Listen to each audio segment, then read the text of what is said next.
It was the summer of 2016. I was 34 at the time, working a desk job in Philadelphia, spending most of my time behind a screen, losing track of the weeks and months.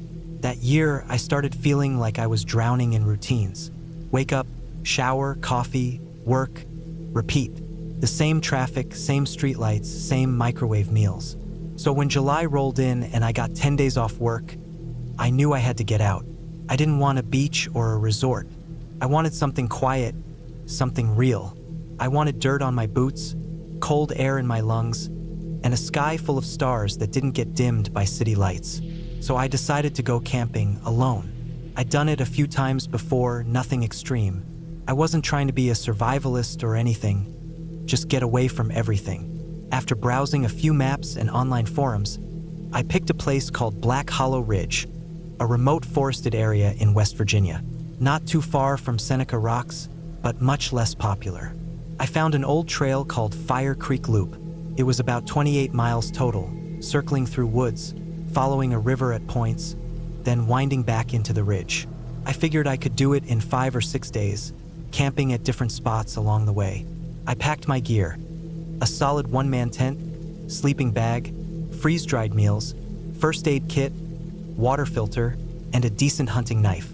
I had a GPS, a printed map with coordinates, and a solar-powered power bank for my phone.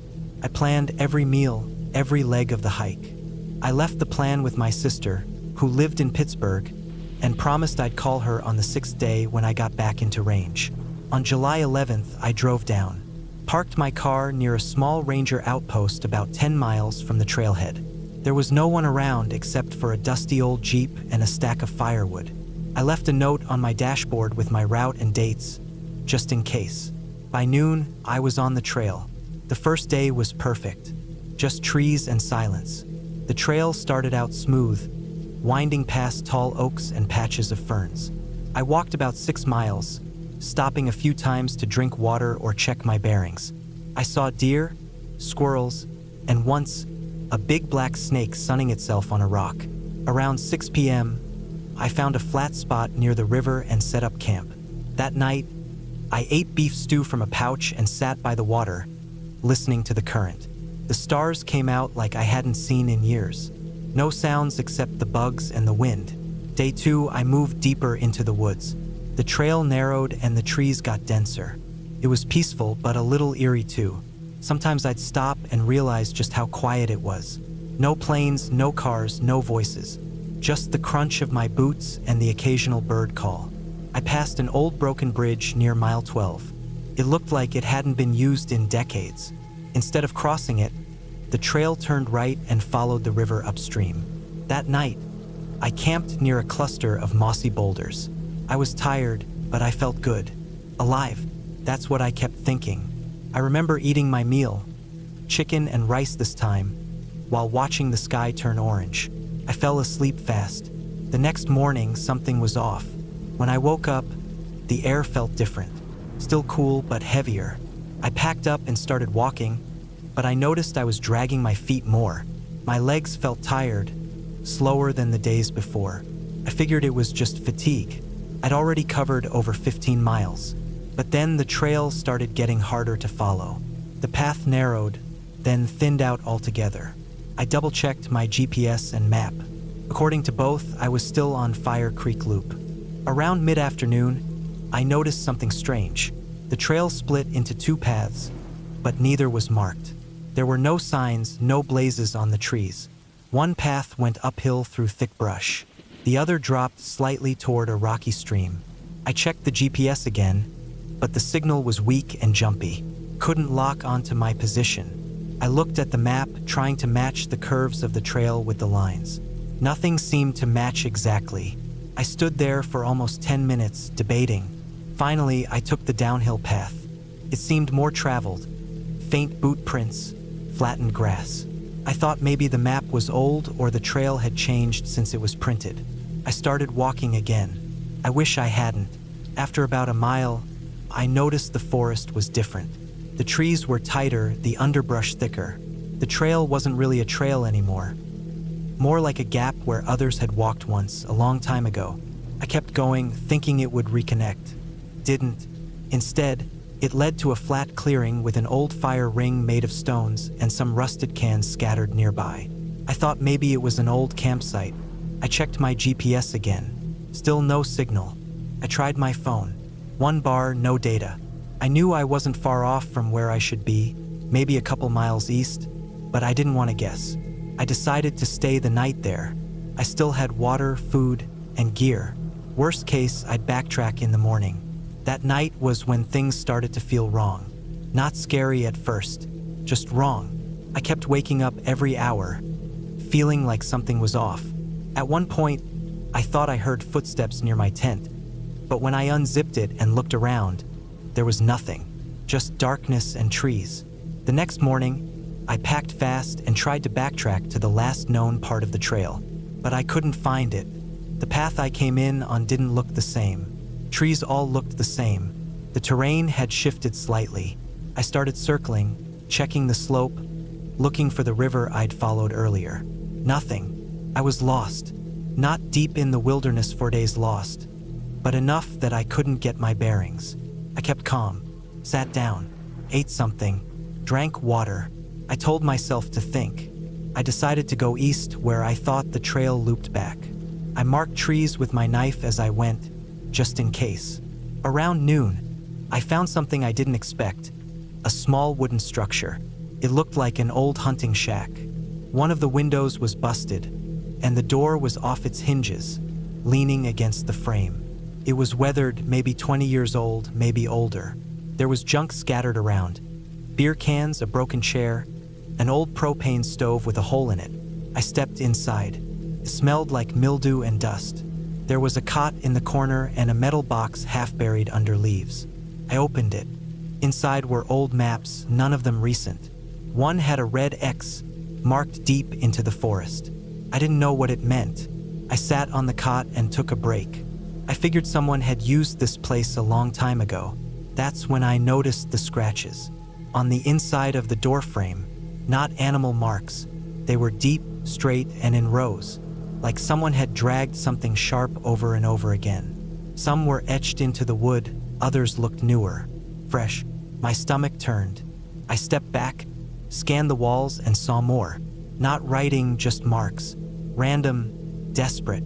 I didn't stay long. I left and kept walking east.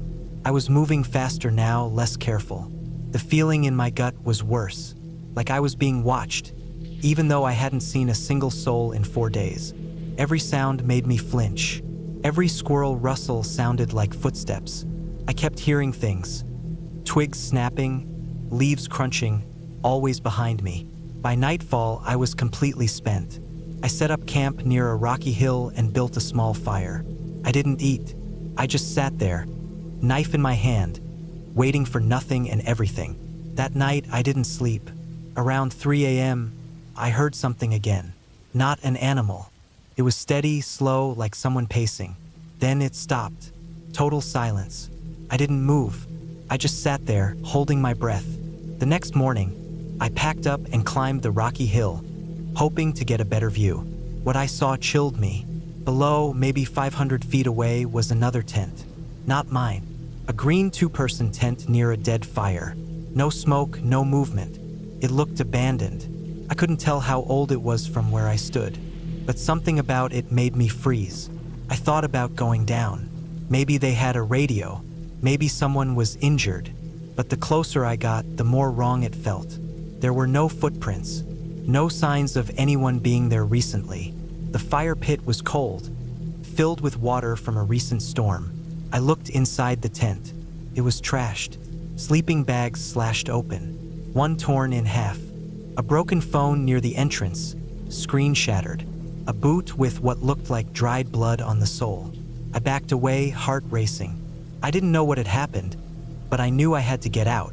I spent the next 2 days moving fast, barely resting, eating only when I had to. I found the river again and followed it downstream.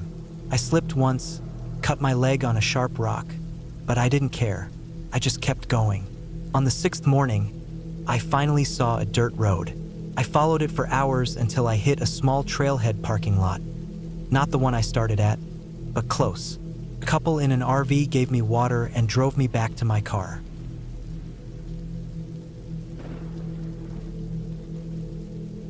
In early June of 2014, I decided to take a solo camping trip in the Appalachian foothills of northern Georgia. I was 32 back then, just coming out of a long relationship and trying to sort out some things in my head. I had taken a few solo hikes in the past, but never anything longer than a day trip. This time, I wanted at least 3 nights out there, no reception, no distractions. Just me, my gear, and the quiet. I chose an area just west of Dahlonega, near a stretch of land that bordered the Chattahoochee National Forest.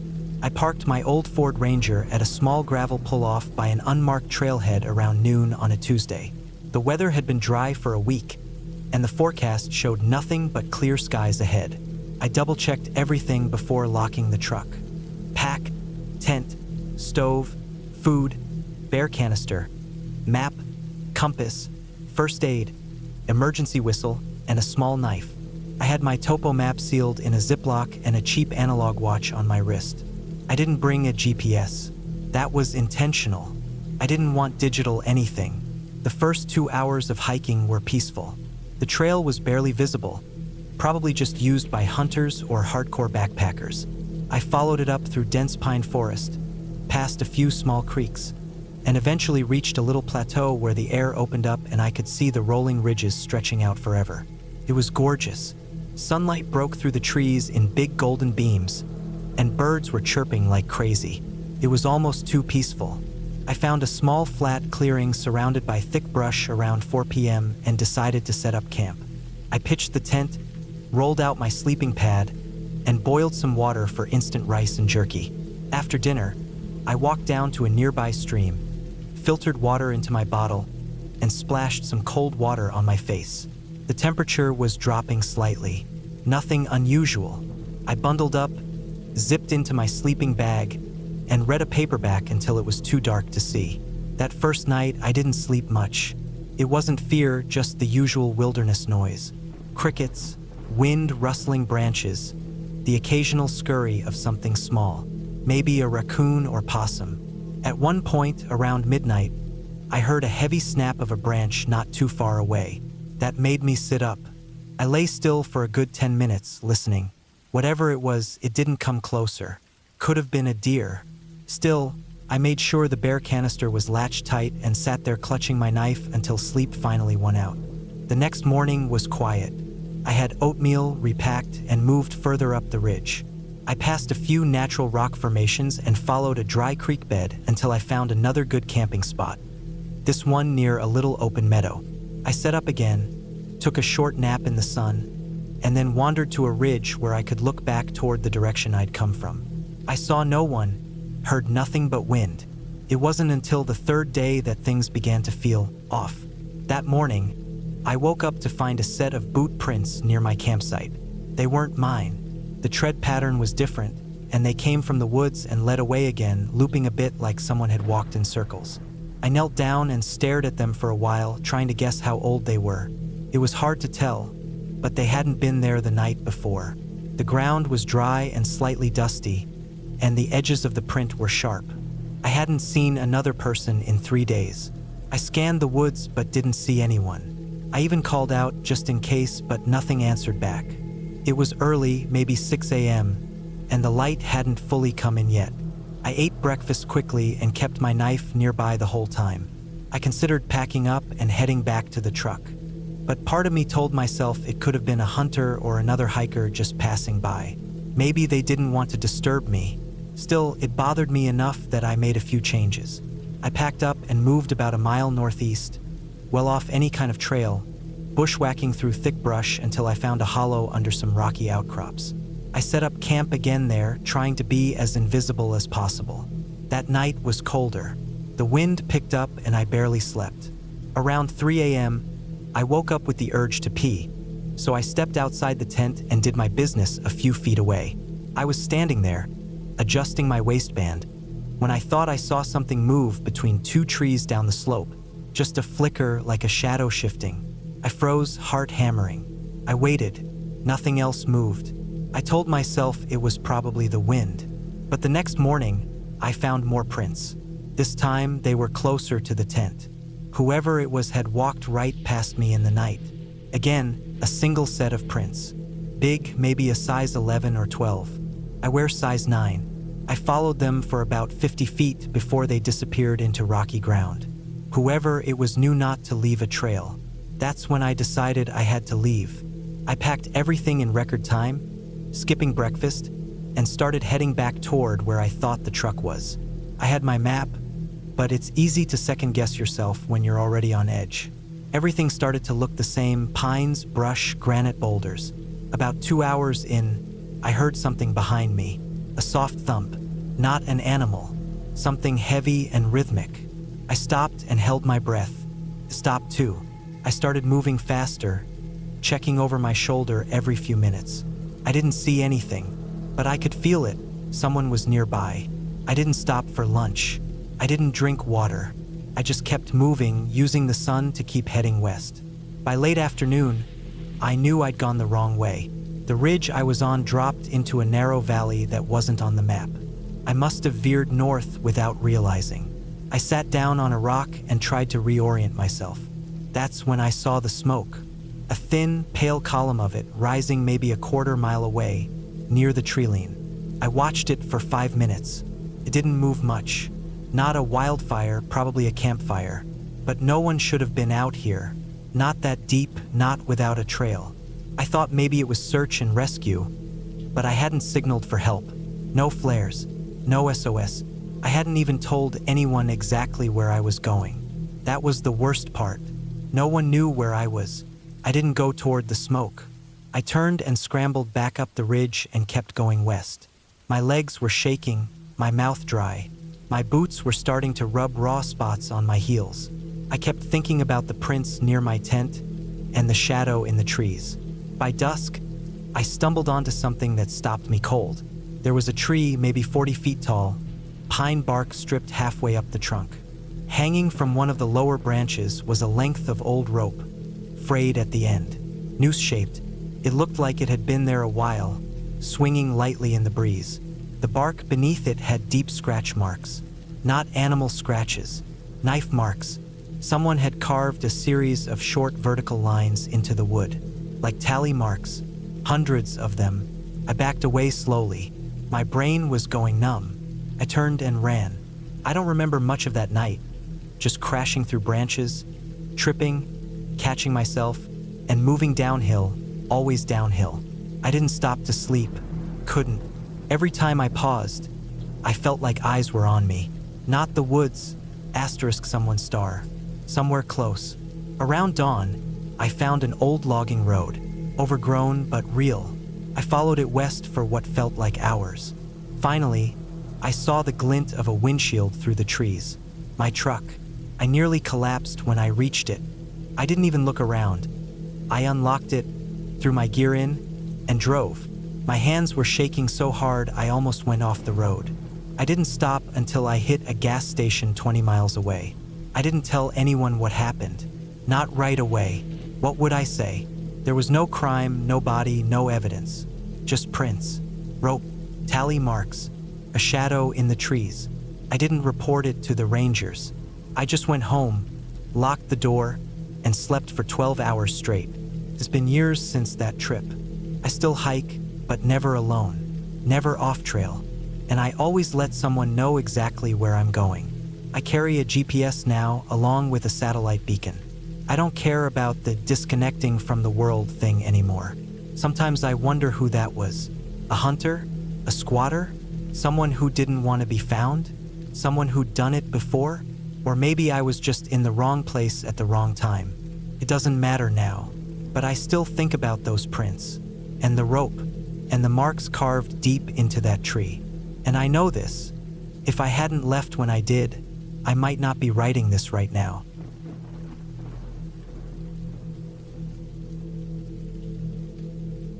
My name is James Warner. I was 33 years old when this happened. I had no wife, no kids, and most of my social circle had drifted away over the years. After working as a mechanic in Fort Collins, Colorado for nearly 10 years, I started getting restless. My life had settled into this dull rhythm that I couldn't break out of no matter how hard I tried. I wasn't depressed, just tired. Tired of the noise, the traffic, the schedules, the phone calls, the always-on pressure of everything. So when I got a week off work in mid-September 2019, I decided to get away from it all. Completely. No hotel, no Airbnb, no campgrounds with electric hookups. I packed up my gear and drove into Route National Forest, about 3 hours west of Fort Collins. I had been there a couple of times before, always sticking to the main trails or sleeping in the car.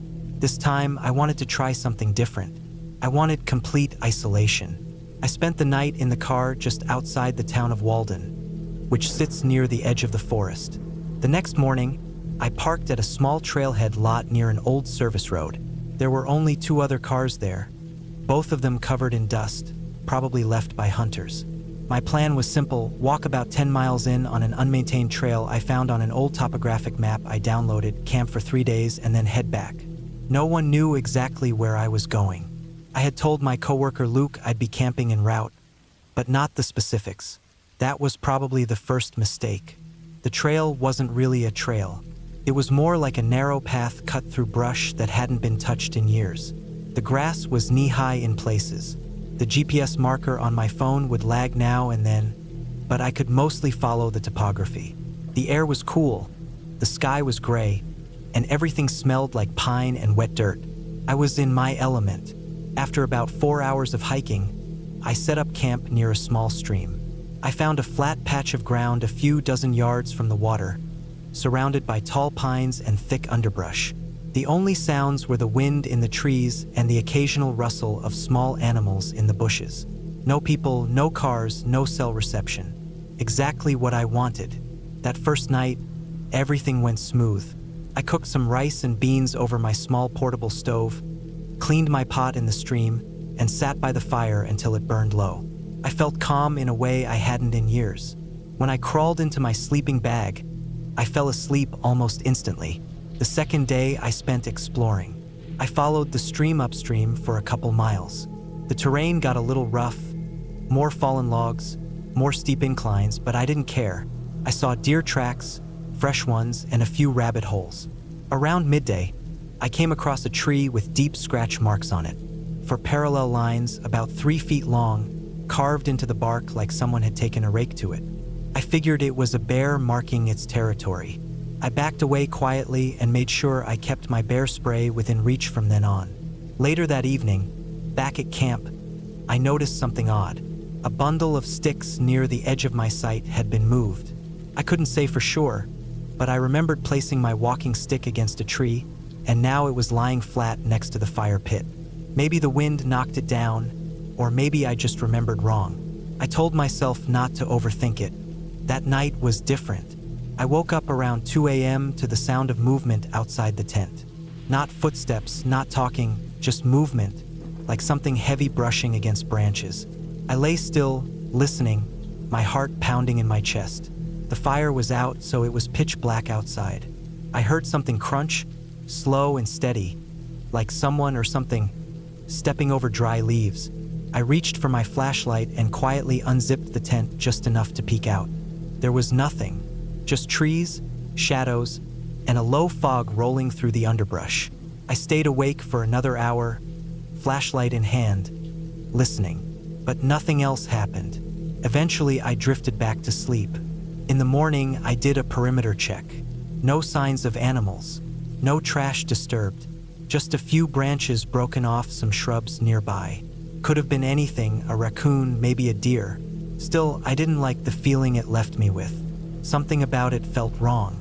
I almost packed up and left that morning, but I convinced myself it was nothing. I had one more night out here, and I wasn't about to ruin the trip over some random noises in the woods. That day, I didn't wander far.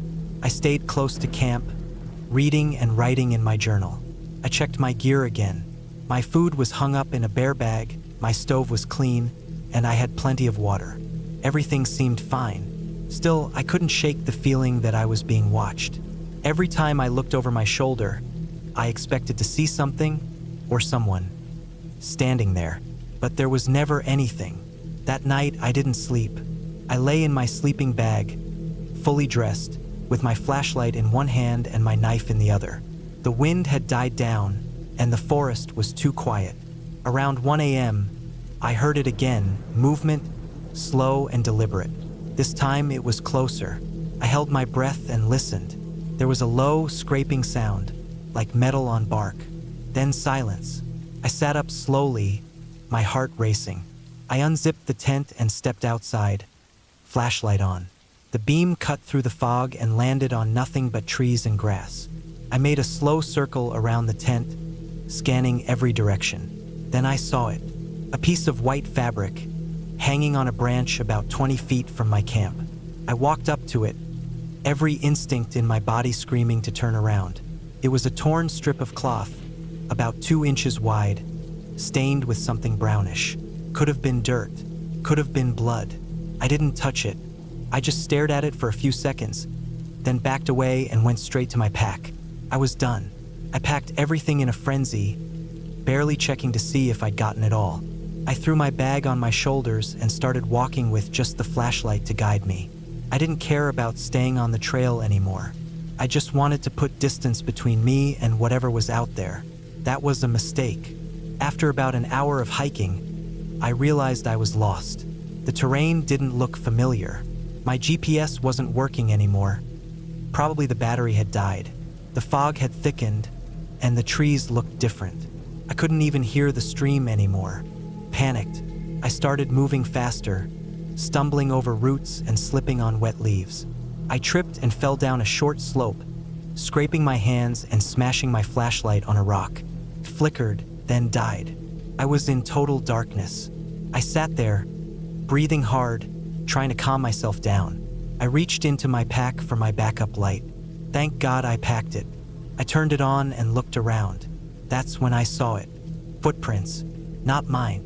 Not boots. Bare feet. Human feet. Pressed into the damp earth about 10 feet from where I sat. The toes were splayed, and they looked fresh. That was the moment I knew I wasn't alone out there. I got up slowly and started moving again, this time quieter. I didn't care about the trail anymore. I just moved toward what I hoped was east. Every 20 or 30 minutes, I'd stop and listen. Once I thought I heard a whistle, not a bird call, a long, slow human whistle. That was when I started to run. I ran until the light started breaking through the trees and I finally recognized something. A small ridge I had passed on my way in. I backtracked from there and finally found the old trail. I didn't stop moving until I saw my car. When I got there, both the other cars were still in the lot, unmoved. I drove straight to the ranger station in Walden and reported everything. They took my statement, asked if I wanted to file a report, but I could tell they weren't too concerned. No crimes had been reported. No one missing. They told me there were old homesteads deeper in the forest, off-grid types, usually harmless. Maybe one of them wandered too close to my camp. Maybe. I didn't go back to the forest after that. I started sleeping with the lights on. Every creak in my house made me flinch. I thought it would pass, but even now, years later, I still think about those bare footprints. I still think about the fabric on the tree, the scratch marks, and that feeling of being watched. People ask me why I don't go camping anymore. I just say I lost interest. But the truth is, I found something out there. Something I never want to see again. And I still don't know what's worse. The idea that someone was out there watching me, or the idea that they never left.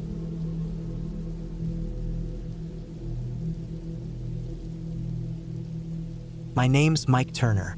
I'm 31 years old, work in auto repair, and live in Laramie, Wyoming. This happened back in the summer of 2017. I had 2 weeks off work and decided to get away from people for a while.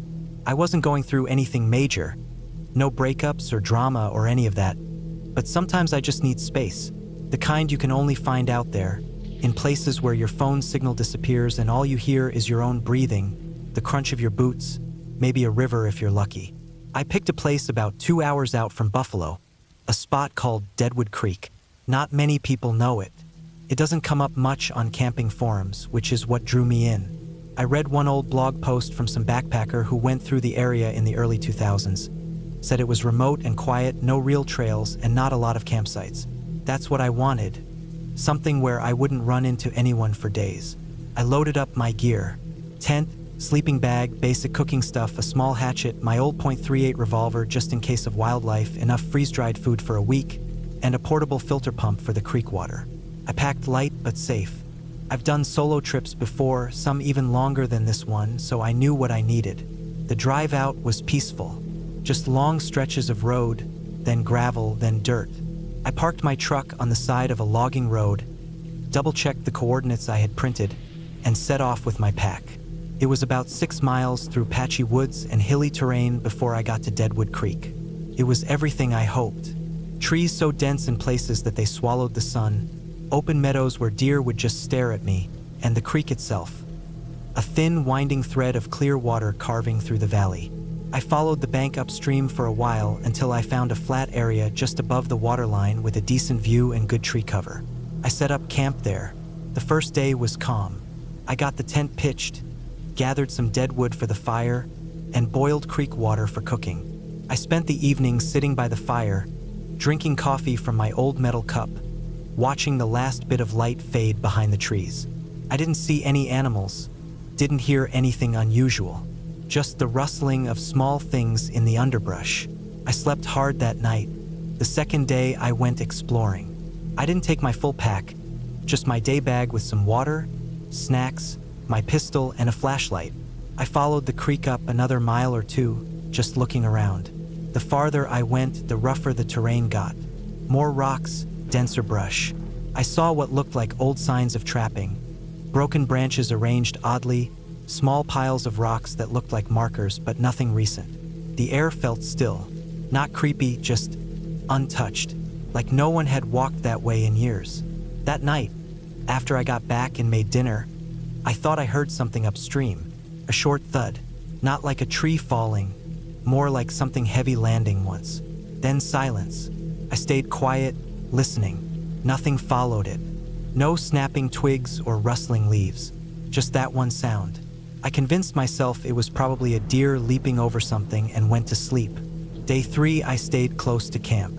I was tired from the hike the day before.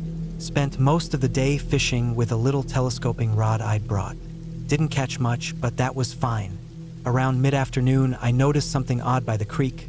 On the opposite bank, up on the rise about 50 yards away, I saw what looked like a small pile of rocks. Balanced, stacked intentionally. 5 or 6 stones arranged vertically. That hadn't been there the day before. Now, I know people do that. Some folks like to make cairns for fun or for trail markers. But there were no trails out here, and I hadn't seen any signs of other people. I figured maybe I just missed it the day before. Maybe it had been there all along. Still, it made my skin crawl a little. I don't know why. It wasn't scary, just out of place. That night, I kept the fire burning longer than usual. I sat with my back to a tree, just watching the woods across the creek. I didn't see or hear anything, but I felt uneasy. You know how sometimes your gut just tells you something's off? That's what this was. It's not the same as fear. It's like your body knows something your brain can't explain yet. I barely slept. Every time I dozed off, I'd wake up at the sound of a twig snapping or leaves shifting. But when I listened, everything would be dead quiet again. No wind, no insects, just stillness. In the morning, I walked across the creek to look at the rock stack. It was gone. No trace, not even a scattered pile. The grass where it had been was flattened slightly, like something had stood there, but the rocks were just gone. This is where I started to really feel like something was wrong. I checked around the area, thinking maybe it fell or got knocked over, but I couldn't find even one of the stones I remembered seeing. These weren't tiny pebbles, they were grapefruit-sized, rough gray granite. They wouldn't just roll away unnoticed. I didn't like it, but I didn't want to pack up just yet. I still had a couple days left, and part of me thought I might be overreacting. Maybe I'd imagined it. Maybe it wasn't even rocks I saw, just shadows or a tree stump. I told myself I'd stay one more night, and if anything else weird happened, I'd hike out in the morning. That evening, I set up my gear more carefully. I loaded the revolver. I moved my tent slightly so it was closer to a tree I could lean against with my back protected. I didn't light a fire. I wanted to see if anything or anyone was watching from the woods. As the sun went down, I sat in silence, wrapped in my sleeping bag, my flashlight in one hand, pistol in the other. Hours passed. I heard a few normal forest sounds. Owls, leaves in the breeze, but nothing out of the ordinary. Then, just after midnight, I heard footsteps. Not animals. I've heard enough deer and elk to know the difference. These were two-legged, heavy, measured, coming from the east toward the creek. They stopped when they got close to the water. I couldn't see anything through the brush, and the moonlight wasn't enough. I turned off my flashlight just in case. I held my breath. The steps didn't resume. It was dead silent again. I stayed like that for what felt like an hour. At some point, I must have fallen asleep, because I woke to birdsong and pale morning light filtering through the trees. I was alive. Nothing had happened. But when I stepped out of my tent, I saw boot prints near the edge of the creek. Not mine. These were wider and longer, barely visible in the mud, heading toward my camp, then turning around again. I was done. I packed up everything as fast as I could, stuffed my sleeping bag without rolling it. Didn't eat, didn't clean up the site. I just shoved it all in my pack and started hiking out. I moved fast. I didn't stop to rest. About 3 miles from the creek, I found a shirt hanging from a branch. It was dirty, torn in a few places. Looked like it had been left there intentionally, draped, not snagged. I left it alone and kept walking. At the 4-mile mark, I saw more rock piles. This time 2 of them, spaced about 20 feet apart, on either side of the game trail I was following. Same type of rocks as before, same stacked pattern. They weren't there on the way in. I would have noticed. I know I would have. I passed between them without stopping. My heart was thudding in my ears. I kept one hand on my pistol. I started to sweat even though the air was cool. The rest of the hike was quiet. No sounds. No more signs. Just empty woods and silence so thick it felt like pressure on my chest. When I finally saw my truck, I nearly cried. The cab was locked, just like I left it. I tossed my gear in the bed, climbed in, and got the hell out of there. On the way back to Laramie, I kept checking the rearview mirror, half expecting to see someone on the road behind me. But there was no one. I never went back to Deadwood Creek. I looked up some records later, tried to find out if anyone had gone missing there. I didn't find much. A hiker had disappeared in that general area back in the late 90s. They found his pack months later, but never found him. The blog post I'd read before had been taken down. I couldn't find a cached version, either. I still don't know who or what was out there. I never saw a face, never heard a voice. But something or someone knew I was camping at Deadwood Creek, and they wanted me to know I wasn't alone. I've gone on other trips since then, but nothing solo. Not anymore. Some places aren't meant to be visited. And if you do go, don't ignore your gut when it tells you to leave.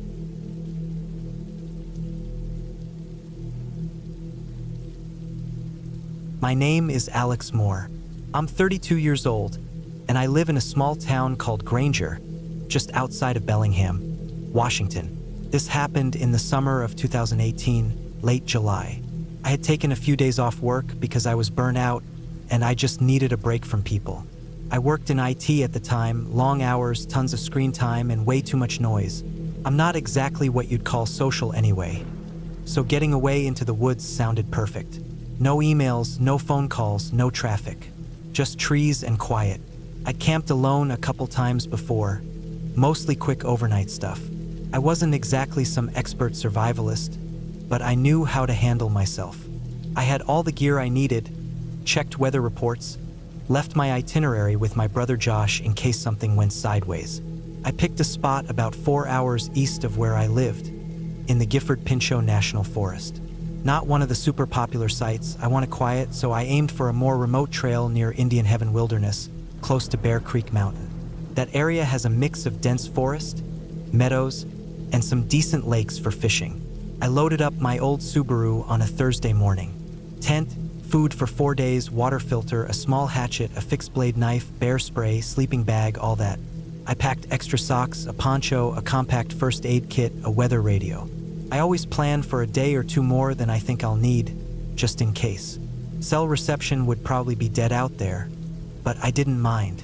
That was the point. I got to the trailhead just after noon. My plan was to hike about 6 miles in and make camp near a small lake I saw on the topo maps. One that didn't have a name. It was just a little blue dot, no campsites marked, no trails going directly to it. That usually meant fewer people.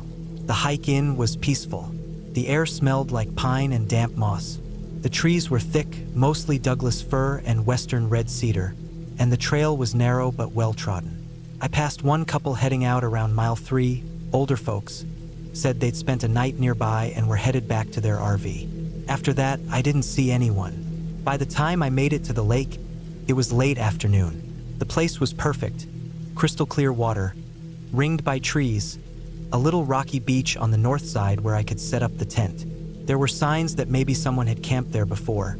An old fire ring mostly buried under pine needles, but it looked like nobody had been there in months. I took off my pack and just stood there for a few minutes, listening. No planes overhead, no cars, just wind in the trees and the soft ripple of the lake. I set up camp methodically. Tent first, sleeping bag and pad inside. Then the bear bag hung high between 2 trees a little way off. I cooked a basic meal over my backpacking stove, rice and dehydrated beans. Ate slowly, sitting on a flat rock near the water. I watched the sky darken and the stars start to show. It was beautiful, quiet, exactly what I wanted. That night was uneventful. I slept well, better than I expected. Woke up early to sunlight coming through the tent walls. Had oatmeal and coffee, filtered water from the lake. I spent most of the day just hiking around, bushwhacking a bit, checking out the terrain. Took pictures, made notes in my journal. Found animal tracks, deer mostly, maybe an elk. I saw a small black bear from a distance around midday, but it was far off and didn't notice me. I kept my distance. When I got back to camp in the evening, something felt off. It's hard to explain. Nothing was missing, nothing was moved, but the silence felt heavier somehow. I brushed it off, probably just being out alone too long, letting my imagination stir up nerves. I ate again, read for a while, then turned in early. Sometime around 2 a.m., I woke up. It wasn't from a sound. It was that feeling, the one you get when something isn't right. I lay still, listening. At first, I didn't hear anything. Then I did. A soft crunch. Then another, like footsteps on dry leaves, not far off. Not an animal, at least not a 4-legged one. These steps were slow, deliberate. I held my breath. The sound came from the side of the tent facing the lake. I reached for the knife I kept next to my sleeping bag. I didn't unzip the tent. I didn't move. I just lay there, listening, heart thudding in my chest. After about 2 minutes, maybe more, maybe less, it's hard to know, the sound stopped. No more footsteps. I waited, barely breathing. Eventually, I must have dozed off again because the next thing I knew, it was light out. I stepped out of the tent, looked around. Nothing seemed disturbed. I walked a wide circle around my camp, checking the ground. I found a partial footprint about 15 feet from my tent, near the tree-line. Human, I was sure of it. Just the heel and part of the arch in soft soil. Not mine, I checked against my own boots. Too big. Could have been old, but I doubted it. The rest of the day, I couldn't shake the feeling I was being watched. I didn't go far. I stayed near camp, kept my knife on me. Around late afternoon, I heard something again. A branch snapping from up the slope behind the camp. I looked, but didn't see anything. Could have been a deer, but I didn't like how close it sounded. I decided to pack up the next morning and head back early. That night, I didn't sleep much. Around 1 a.m., I heard footsteps again. This time, they circled the tent. Slow, steady. I stayed perfectly still. I had the knife in one hand, bear spray in the other. Whoever it was, they stopped right behind the tent. I could see the faint outline of legs through the fabric. Just standing there. I didn't move. Neither did they. Then, I swear to God, they crouched. I heard the shift in weight, the fabric rustled. It was like they were trying to get a look inside. I whispered under my breath, barely audible. I held my breath so long I thought I'd pass out. My hand was shaking on the bear spray trigger. After maybe a minute, could have been longer, they stood and walked off. No running, just slow steps back into the woods. I didn't sleep after that. At first light, I packed everything in less than 10 minutes. Didn't even eat. Just threw food bars in my pack and started back toward the trailhead. I kept looking over my shoulder, stopping to listen. Nothing, but the whole hike back felt wrong. At one point, maybe 2 miles from the car, I heard a cough. Not animal, human, up the slope to my left, maybe 30 yards away. I didn't stop. I didn't call out.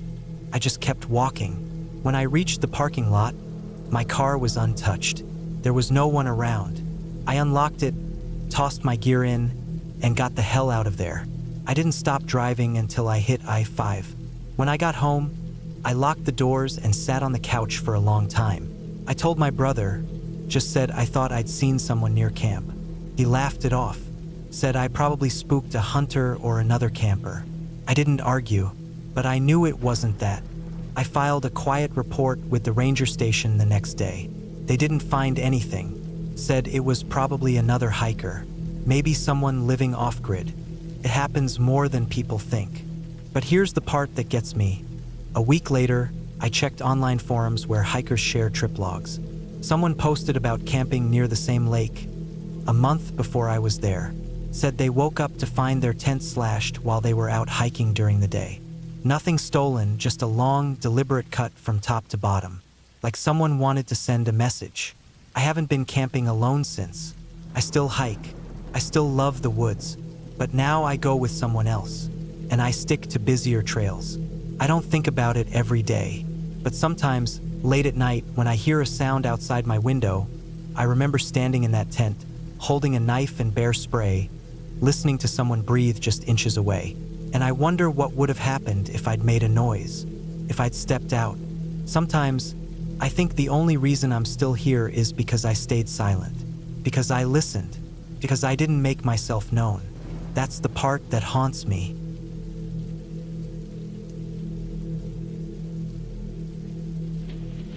My name is Daniel Marrow. I'm 31 now, but this happened when I was 27, back in 2021. I was living in Billings, Montana at the time. I had been working long hours for months as a survey technician for a construction company, and I needed to unplug for a while. That summer, I had a 5-day stretch off work, so I decided to take a solo camping trip to a place I'd only ever heard about from a friend of a friend, Lake Aloma. It's up in the Barefoot Mountains, about 2 hours southwest of Red Lodge, but it's not on any popular maps. No trails lead directly to it. If you're not into backcountry hiking, you'd never know it's there. I got the GPS coordinates off an old topographical map someone uploaded to a backpacking forum. According to them, there used to be a logging route that came close to the ridge just northeast of the lake, but it hadn't been maintained in decades. I figured I could hike in from the gravel service road that snaked through the foothills and bushwhack the last 3 miles on foot.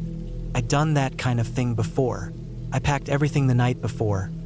A canvas tent, a 45-degree sleeping bag, a bear canister, 2 weeks worth of freeze-dried meals just in case, my Jetboil stove, and a bunch of other essentials. I also had a Ruger .357 in my hip holster. I wasn't expecting trouble, but grizzlies are real out there. The gun wasn't just for peace of mind. It was standard practice for anyone camping in the Beartooths alone. I left Billings around 5 a.m. on July 21st and made it to the cutoff road by 7:30. From there, it was another hour and a half up the gravel switchbacks, past a few abandoned cabins and old fire watch outposts. I parked at the base of an old logging path and started hiking in around 9:15. The sun was already up and the air was crisp, around 60 degrees. I followed the old trail for about 3 miles before it petered out into thick underbrush, just as the topo map had said it would. From there, I headed west by northwest, using a combination of compass bearings and GPS. It was tough going, dense lodgepole pine, uneven rocky terrain, occasional deadfalls I had to crawl under or over.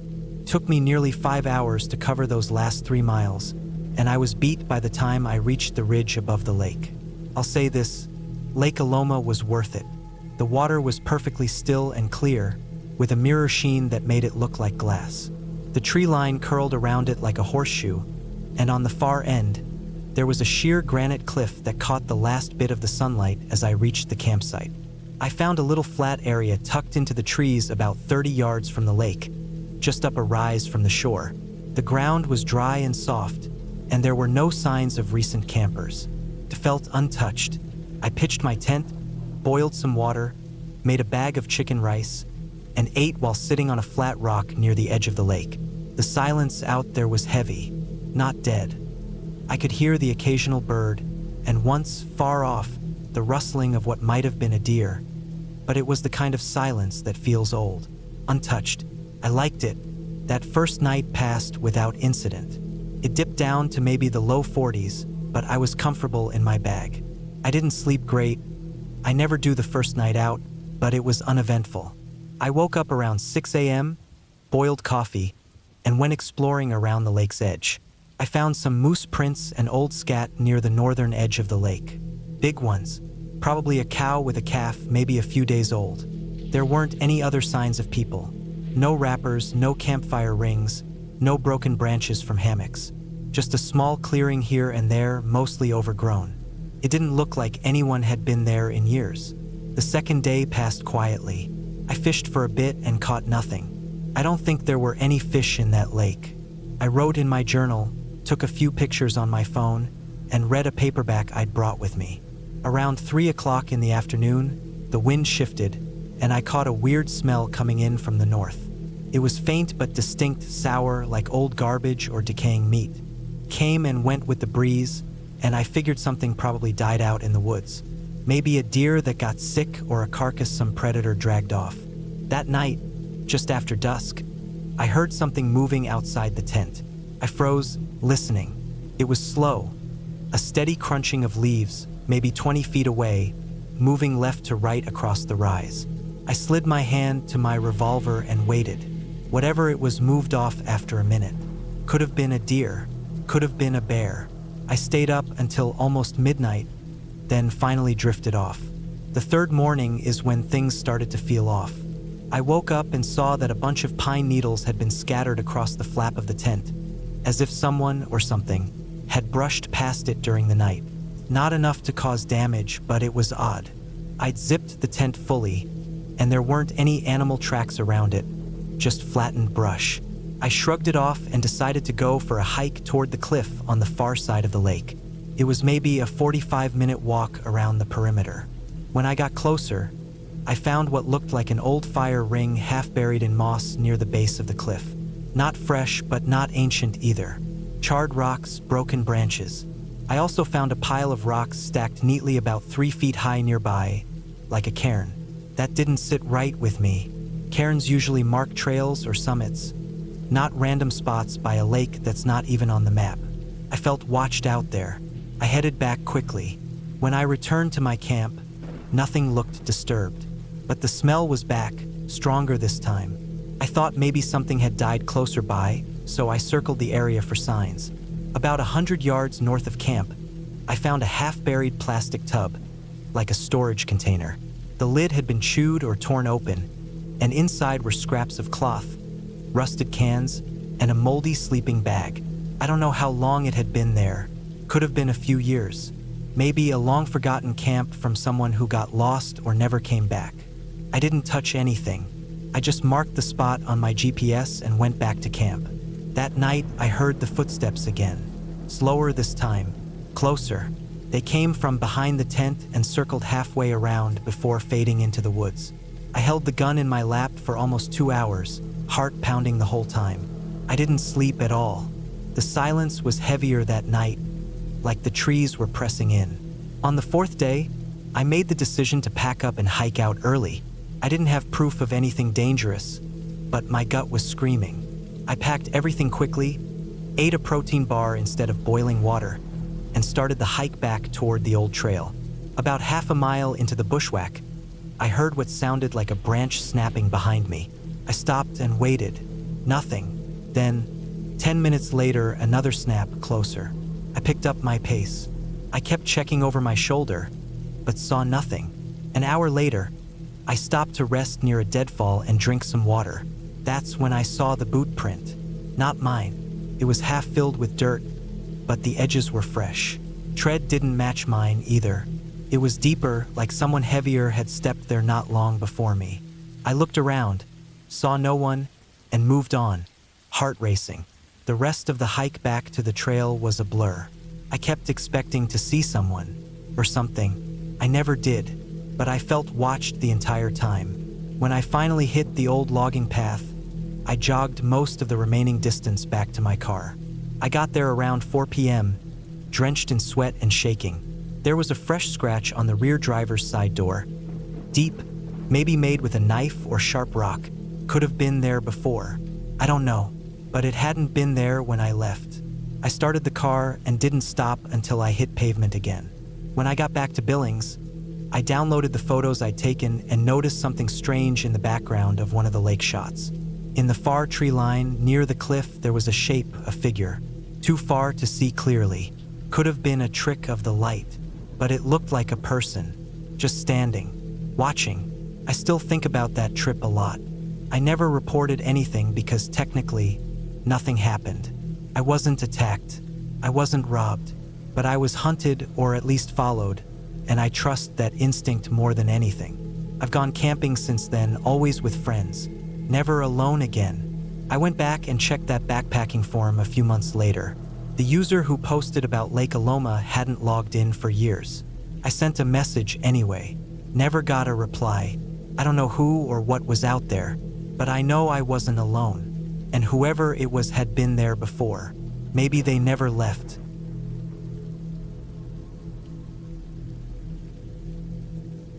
I was 34 years old when I decided to hike and camp solo for the first time. I had done a fair amount of hiking with friends over the years, mostly on marked trails around Vermont and New Hampshire. But solo camping, that was new for me. I'd recently moved to western Wyoming, and one weekend in late September 2022, I finally decided to stop thinking about it and just go. I'd been looking at Jackson Lake on a map for a while, especially the area north of it, where the hills start to roll into more isolated ridges. I found a less traveled trail that led along the west side of the lake, with several forks that climbed into a remote patch of forest behind a ridge called Fall Creek Butte. Not a lot of people went up there. No campsites, no facilities. That was the draw. The plan was simple. Hike in on Friday morning, set up camp somewhere behind the ridge, stay one night, and hike out Saturday afternoon. I didn't tell too many people, just sent my brother a text with a pin of the general area. I figured cell reception would be weak, so I also wrote down the trail name and left it on the kitchen counter at home. I packed conservatively but thoroughly: tent, sleeping bag, bear spray, food for 2 days, a Jetboil stove, first aid kit, water filter, and extra socks. The forecast was dry and cool. I left just after sunrise Friday and parked at a small gravel turnout by the trailhead. Only one other car was there. The first few hours of hiking went smoothly. The trail was marked but rugged. I saw moose tracks along the edges and heard distant elk bugling, which was pretty surreal. The leaves had just started turning. The higher I climbed, the more orange and red filled the trees. By mid-afternoon, I reached the ridge I had seen on the map, Fall Creek Butte. It wasn't much of a summit, more like a long, uneven hump of rock and soil about 7,500 feet up. Once I was over it, I found a small hollow near a stream to pitch my tent. The water was flowing slow but steady, and the ground was soft but dry. The area felt isolated. No human sounds, no traffic noise, no airplanes, just trees and wind.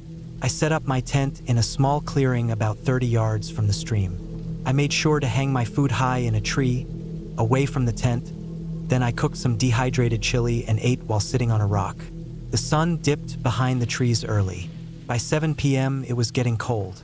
That night was quiet, but I didn't sleep well. Every little sound outside the tent made my body tense. It wasn't fear exactly, just high alert. I heard something rustling near the stream at one point, maybe a deer or raccoon. At one point around 2 a.m., I sat up in my sleeping bag and just listened. Total darkness. Even the moon was low and blocked by trees. Morning brought some relief. I unzipped the tent and felt the cold air rush in. My breath fogged out in front of me. I made some instant coffee and ate a protein bar, then walked a little upstream to refill water. My plan was to explore a nearby rise I'd seen the day before. Looked like a small bluff just west of my camp. I left most of my gear behind and took a small day pack with water, my map, a snack, and my phone. Even though it had no signal, I also carried the bear spray on my hip. The slope up to the bluff was steeper than I expected, and the ground was loose with pine needles and broken twigs. I kept climbing, pulling myself up by tree trunks and roots. When I reached the top, the view was worth it. Through breaks in the trees, I could see Jackson Lake glinting in the distance, and the Tetons far beyond it. I sat for a while, drank some water, and listened. Then I noticed something strange. It was quiet, too quiet. Even for the backcountry, the silence felt unnatural. No birds, no insects, just the wind.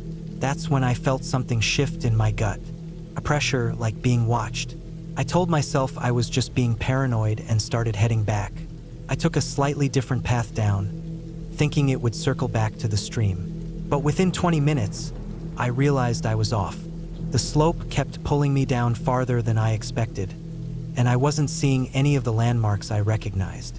I doubled back but must have angled wrong. My map didn't help much, too zoomed out. I didn't have GPS. I hiked for what felt like an hour trying to reorient, scanning for anything familiar. I finally found the stream again, or so I thought, but something about it felt wrong. It was wider and the bank was more eroded. I followed it anyway, thinking maybe it would eventually lead me to camp. That's when I found the dead elk. It was lying on its side in the shallows, legs twisted unnaturally. The eyes were gone. Its hide had been torn open at the abdomen, ribs exposed. Flies buzzed thick in the air. The thing was fresh, no more than a day old. But what struck me was how clean the wounds were. No drag marks, no scattered fur. It wasn't a bear kill, at least not like the ones I'd seen before. This thing had been opened with precision. I stood there staring for too long. Then I started moving faster. The stream curved and twisted through thicker woods, and the sun had shifted high overhead. I still hadn't found camp. I started shouting, not for help, but just out of frustration. I felt the anxiety bubbling up. I hadn't seen another person in almost 24 hours. I hadn't eaten since morning. Eventually, I made a dumb decision. I dropped my pack to move faster. I kept only my bear spray and phone. I figured I'd come back for it when I found my bearings. That was my second mistake. The first was leaving camp without marking it. The woods began to feel tighter, thicker, like the trees had grown closer together the deeper I went. I wasn't just lost. I was disoriented. I found a rock face I hadn't seen before and realized I had no idea which direction I was heading anymore. The sun was slipping west. Shadows lengthened. That's when I heard it, crackling, not far behind me. A steady crunch of brush. Something was moving. Heavy steps. I froze, bear spray in hand. The steps stopped. I turned slowly and scanned the trees. Nothing, just trees and shadow. I moved again, more quickly now. Over the next half hour, I heard it again. A few times, always behind me. I'd stop and it would stop. I'd move and it would start again, always keeping its distance. Whatever it wasn't running. It wasn't crashing through the woods. It was following. By this point, the light was going fast. I hadn't found my pack. I hadn't found camp. I was cold, hungry, and panicking. I finally decided to make a temporary shelter. Found a shallow depression beneath some fallen branches.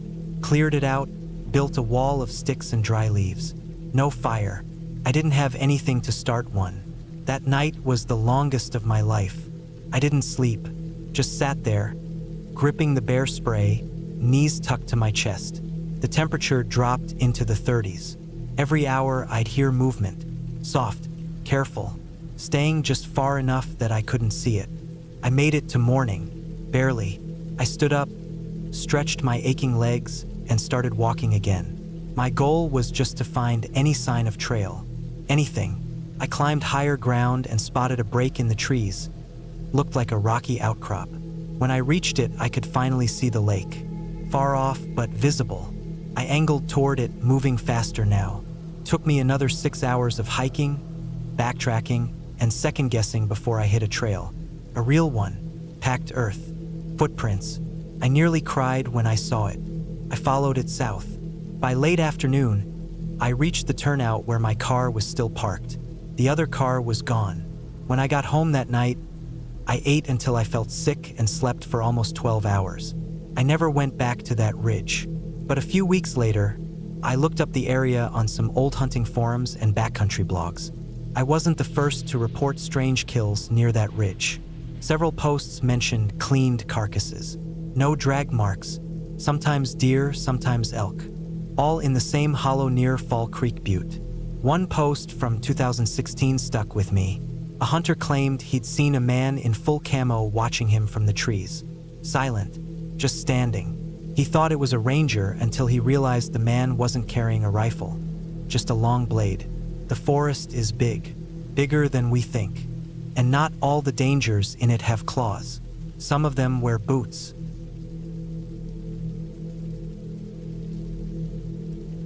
My name is Nate Carson. I'm 32 years old, and I live in a small town called Powell in northern Wyoming. This happened in late August 2021. I haven't talked about it with many people because they'd either brush it off or just ask too many questions. But I feel like I need to get it out of my head. It's been stuck there too long. I used to do a lot of solo camping. It was my way of getting out of my routine, getting out of my head.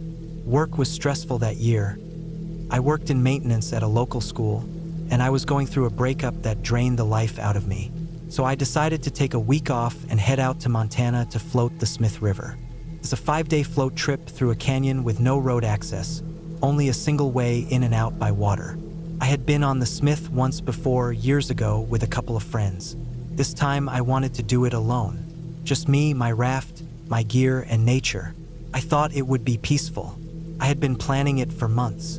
The river permits are limited, and I was lucky enough to get one. I got my raft ready, packed enough freeze-dried food for a week, a water filter, a first aid kit, a Garmin inReach just in case, and my camping gear. I checked the weather over and over. It looked decent. A couple of light rain days, but otherwise calm. I left Powell early in the morning, drove north past White Sulphur Springs, and launched from Camp Baker. It was a warm, dry afternoon when I pushed off the bank and started floating down. The first day was everything I'd hoped for. Quiet, just the sound of the water and the wind moving through the trees lining the cliffs. The Smith River runs through a limestone canyon with tall, sharp walls that glow orange in the late sunlight. I floated for a few hours, found a designated campsite just off the water, and set up my tent in a flat spot surrounded by cottonwoods and willows. That night, I sat by the river on a rock and ate a mountain house meal. I didn't bring a stove, just boiled water with a little alcohol burner. I watched the stars for a while and then I turned in. No issues, just peaceful silence.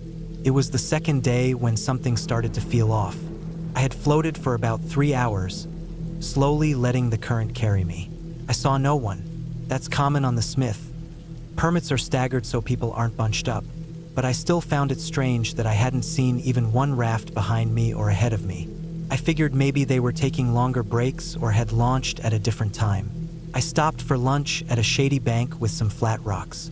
I was filtering water from the river into my Nalgene when I noticed something upstream. A piece of plastic was floating toward me. It was a crumpled food wrapper, the kind you get from a gas station. I fished it out of the water and threw it into my trash bag. Not a big deal, but it struck me as weird. That part of the river is usually pristine. You don't see litter unless someone really doesn't care. Later that day, when I pulled into the next camp, I found signs that someone had been there recently. Fresh fire pit ashes, a small pile of half-burnt wood, and boot prints leading down to the river. That part's not weird. These sites are used often, but something about the boot prints made me pause. There were a lot of them, and they circled around the camp in odd patterns. Not just from a person walking to and from the river or the latrine area. It looked like pacing, back and forth in the same places. Tight circles. No animal tracks nearby. No raft tire marks on the shore, either, which usually show up when someone drags a raft out of the water. I shook it off.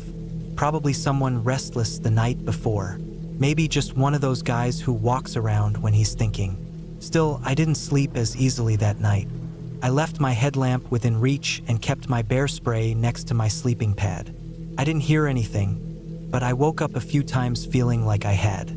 No real sounds, just a weird sense of being watched. Could have been nothing. On the third day, the weather turned. Gray clouds rolled over the canyon and it rained on and off. Nothing too heavy, but it made the cliffs slick and the air cold. I paddled a little faster to make up for the time I'd lose drying gear later. Sometime mid-afternoon, I saw something on the bank that made me stop paddling. It was a blue dry bag, just sitting there on the rocks maybe 20 feet from the water. No raft, no tent, no person, just the bag. I pulled off to the side and tied my raft to a tree. The bag was zipped shut. It wasn't hidden, just abandoned. I stood there a long time looking at it, then finally opened it. Inside were clothes, men's clothes, wet jeans, a flannel shirt, socks, underwear, all balled up. No ID, no phone, nothing else. I left it where I found it and got back on the river. By the time I reached the next site, I was on edge. My mind kept trying to make sense of the dry bag. Maybe someone tipped their raft, swam to safety, and planned to come back for it. Or maybe it belonged to someone hiking along the river. But there are no trails through that part of the canyon. No way in or out unless you float. That night was the worst. The rain picked up, and I stayed inside my tent after dinner. I was writing in my notebook by headlamp when I heard movement outside. Not just the wind, definite movement, soft like careful steps. Not an animal crashing through the brush. This was slow, measured. I held my breath, reached for the bear spray again. The footsteps circled my tent once, then again. I couldn't see anything through the tent fabric in the dark, but I didn't dare unzip it. I stayed completely still. No sound from me at all. After what felt like 10 minutes, the sound stopped. I waited another 20 minutes before unzipping the tent and stepping out, bear spray in hand. The rain had eased up. The forest was silent. I swept my headlamp around the trees. Nothing. No tracks I could see in the mud, but it was dark and I didn't want to wander. I barely slept. On the fourth day, I decided to move faster. I was supposed to float one more night before reaching the takeout, but I planned to push through and finish the trip early. I just wanted out of that canyon. I didn't stop for lunch, didn't stop to fish. I paddled through the wind and the light rain. Around noon, I passed a small side canyon where I thought I saw someone up on the ridge. A black figure, just standing. I looked again and they were gone. Could have been a stump. Could have been nothing. I kept going. Around 3 p.m., I passed another empty camp. This one had trash scattered around, food wrappers, a torn sleeping bag, and a camp chair tipped over. The fire ring was cold. No one there. It looked like someone had left in a hurry. That's when I saw the boot prints again. Same type as before. Deep tread. Wide spacing like someone tall, pacing, circles again. I felt my stomach turn, pushed on. At the final camp before the takeout, I stopped only because I needed to rest and eat. I didn't set up my tent, just unrolled my sleeping pad inside the raft and pulled a tarp over me in case it rained. I figured I could sleep an hour or two and finish the rest in the morning. But that night, I didn't sleep at all. Around 1 a.m., I heard it again. Footsteps on the rocks. This time closer. Then the unmistakable sound of something brushing against my raft. I sat up, heart pounding, and held my headlamp in one hand and the bear spray in the other. I waited. No more sounds. Just the river. Then, from about 10 feet away, I heard the crunch of gravel. Not fast. Not running. Just walking. Toward me. Then stopping. I turned on the headlamp and pointed it where the sound came from. No one. But something had been there. The prints were fresh. That was it. I packed everything in the dark, shoved my gear back into the raft, and pushed off. I paddled like hell, even though I could barely see. I kept checking behind me. Nothing. Just dark trees and cliffs sliding past in the night. I reached the takeout at Eden Bridge around 6 a.m. My arms were sore, my eyes stinging from no sleep. My truck was still there, everything intact. I strapped the raft to the trailer as fast as I could and got the hell out of there. When I got home, I filed a report with the rangers. Told them what I saw. The dry bag, the empty camp, the footsteps. They said they'd look into it. That was it. A month later, I got a call from one of the rangers. He said they found the dry bag but nothing else. No person, no raft, no ID, nothing to follow up on. A few people reported strange activity on that stretch of the river around the same time, but no one was hurt. No one went missing, as far as they knew. I haven't been back to the Smith River since. I still camp sometimes, but never alone. Whatever was out there, it wasn't a ghost or a bear or a story to tell over a campfire. It was a person, someone real, and they weren't lost. They weren't scared. They were watching, and that, to me, is worse than anything else.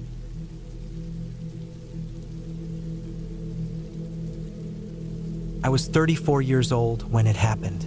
This was back in the summer of 2017, early August. I remember the exact week because it was right after my contract job in Baltimore ended, and I had about 10 days of free time before starting the next one. I wanted to go somewhere quiet, somewhere off the grid. Something about sitting in front of a screen for 9 hours a day had been grinding me down. The noise, the emails, the traffic, everything. I was getting this pulsing in my head by midday most days, and I hadn't slept well in weeks. So when my buddy Marcus sent me a list of backcountry sites near the Allegheny Mountains, I picked one almost randomly. It was a little place called Clearwater Ridge. Not a park, not a campground, just a name on a hiking forum that some guy mentioned in a trip report from 2015. According to him, it was around 13 miles from the nearest Forest Service road, with a stream, no cell signal, no patrols, and hardly any traffic from other hikers. He called it the perfect escape. I packed light, one-person tent, bear canister, portable water filter, jet boil, oatmeal, some dehydrated meals, a flask of whiskey, and the usual gear.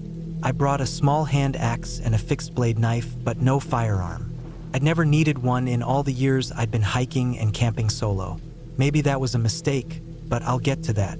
I left early on a Tuesday morning. It took me 4.5 hours to drive out to the trailhead.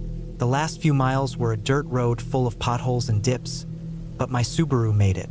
The air smelled like wet pine and old leaves.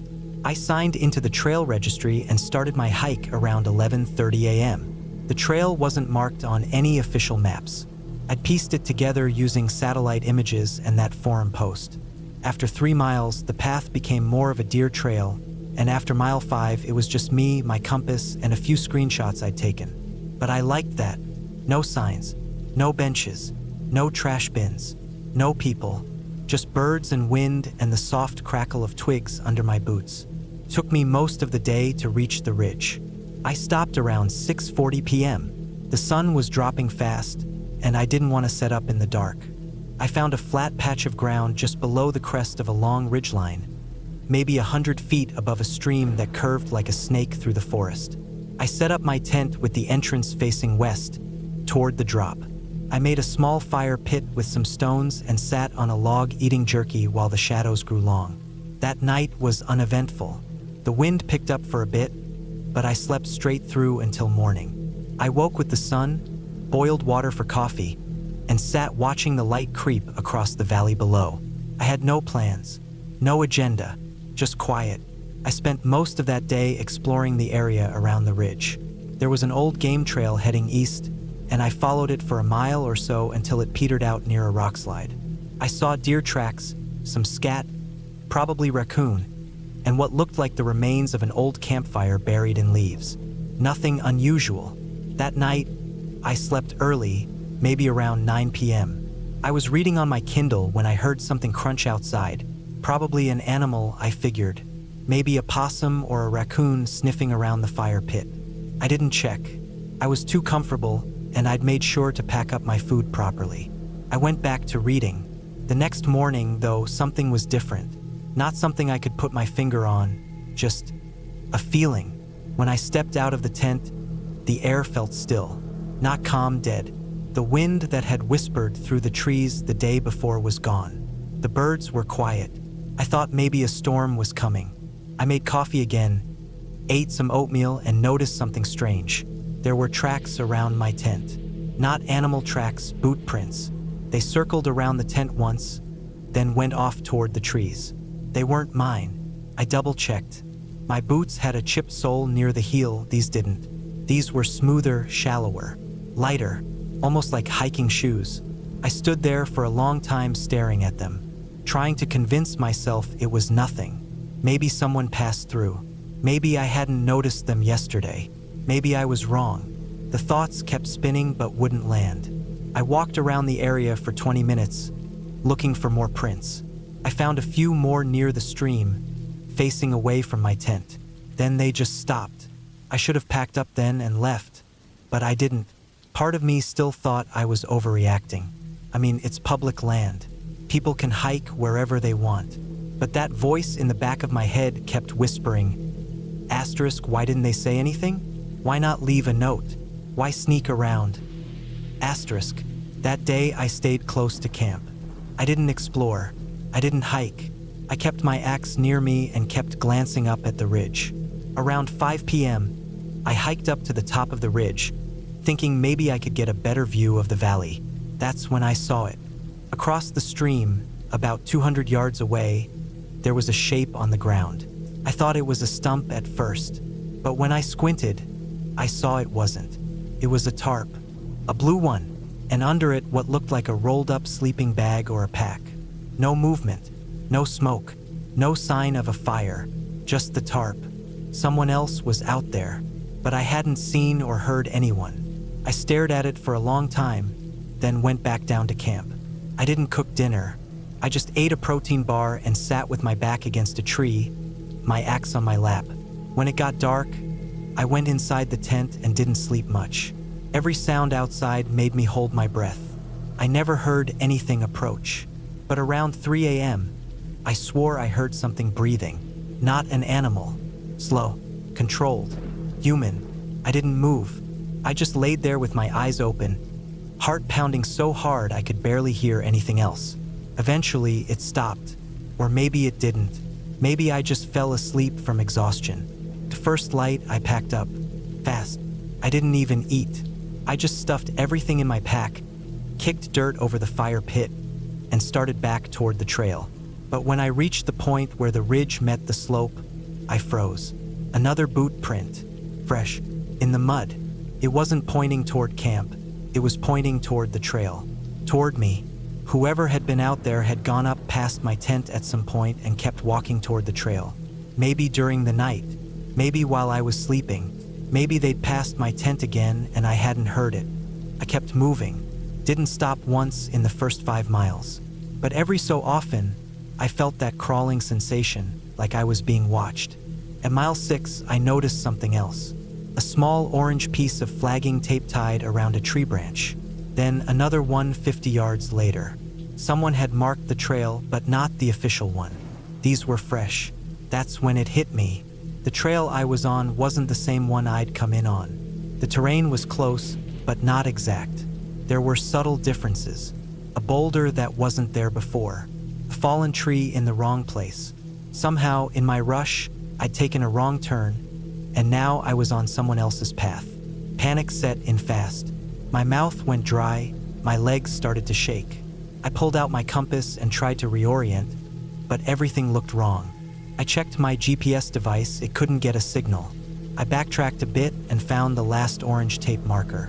I ripped it off and stuffed it in my pocket. I knew I had to climb to higher ground. That was my only option. From up top, I could maybe get a glimpse of the road or the valley or something. I climbed for nearly an hour until I found a ridge with a clear view. And that's when I saw it. A figure, standing down below, maybe 400 feet away. Still, just standing there. Not walking, not calling out, not waving, just there. I ducked. I crawled behind a fallen log and stayed down for what felt like half an hour. When I peeked again, the figure was gone. After that, I didn't care about the trail. I followed the sun west and kept going until I hit the stream again. I filled up my bottles, kept walking, and by sheer luck, I eventually found the trail I'd come in on. Recognized a tree I'd carved a mark into the first day. I followed it for hours until I reached the parking area. My car was still there. Nothing broken. No notes. Nothing out of place. I drove straight back to Baltimore. Didn't stop. Didn't even listen to music. For weeks after, I kept checking online to see if there were any reports. Missing hikers, strange sightings, anything. I found nothing. But here's the thing. 2 months later, I went back to that same forum. The post about Clearwater Ridge was gone. Deleted. The user who wrote it hadn't logged in since 2016. I messaged the admins. No response. I don't camp alone anymore. I still hike, still get outside. But I stick to marked trails now, places with rangers and other people around. And I always carry more than just a knife now. Whatever happened out there, I can't explain it. Maybe it was just someone squatting in the woods. Maybe I stumbled into someone's grow-op or survivalist setup. I don't know, but I do know this: whoever they were, they watched me, followed me, marked a path I wasn't meant to follow.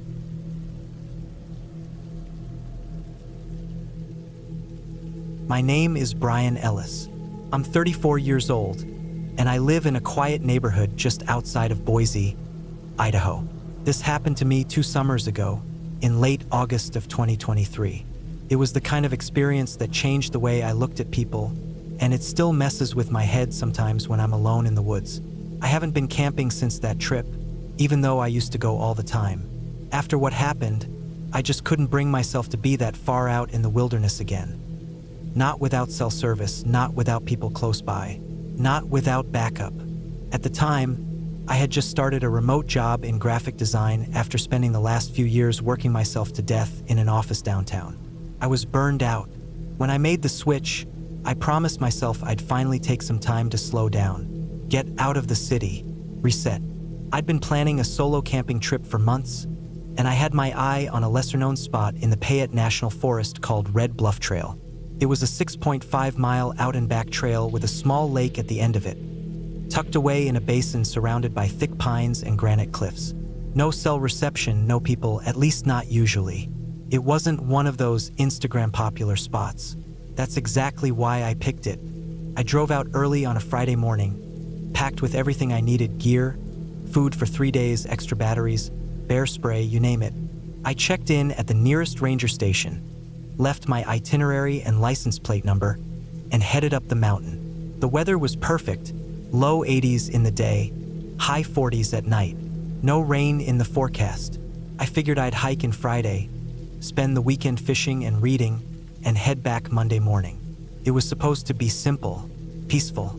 I parked at the trailhead a little after 9 a.m. The lot was empty except for one old blue Tacoma with out-of-state plates, Montana. There weren't any fresh tire tracks on the dirt road, so it had probably been there for a day or two. I didn't think much of it. A lot of hikers parked there to do multi-day trips, and some people even bushwhacked off the main trail to camp in total seclusion. I had no plans to go that far. I hiked in with no issues. The trail was narrow and steep in parts, with switchbacks through dense pine and a few exposed areas where you could see clear down the canyon. I made good time. I stopped a few times to drink water and snack, and made it to the lake just before noon.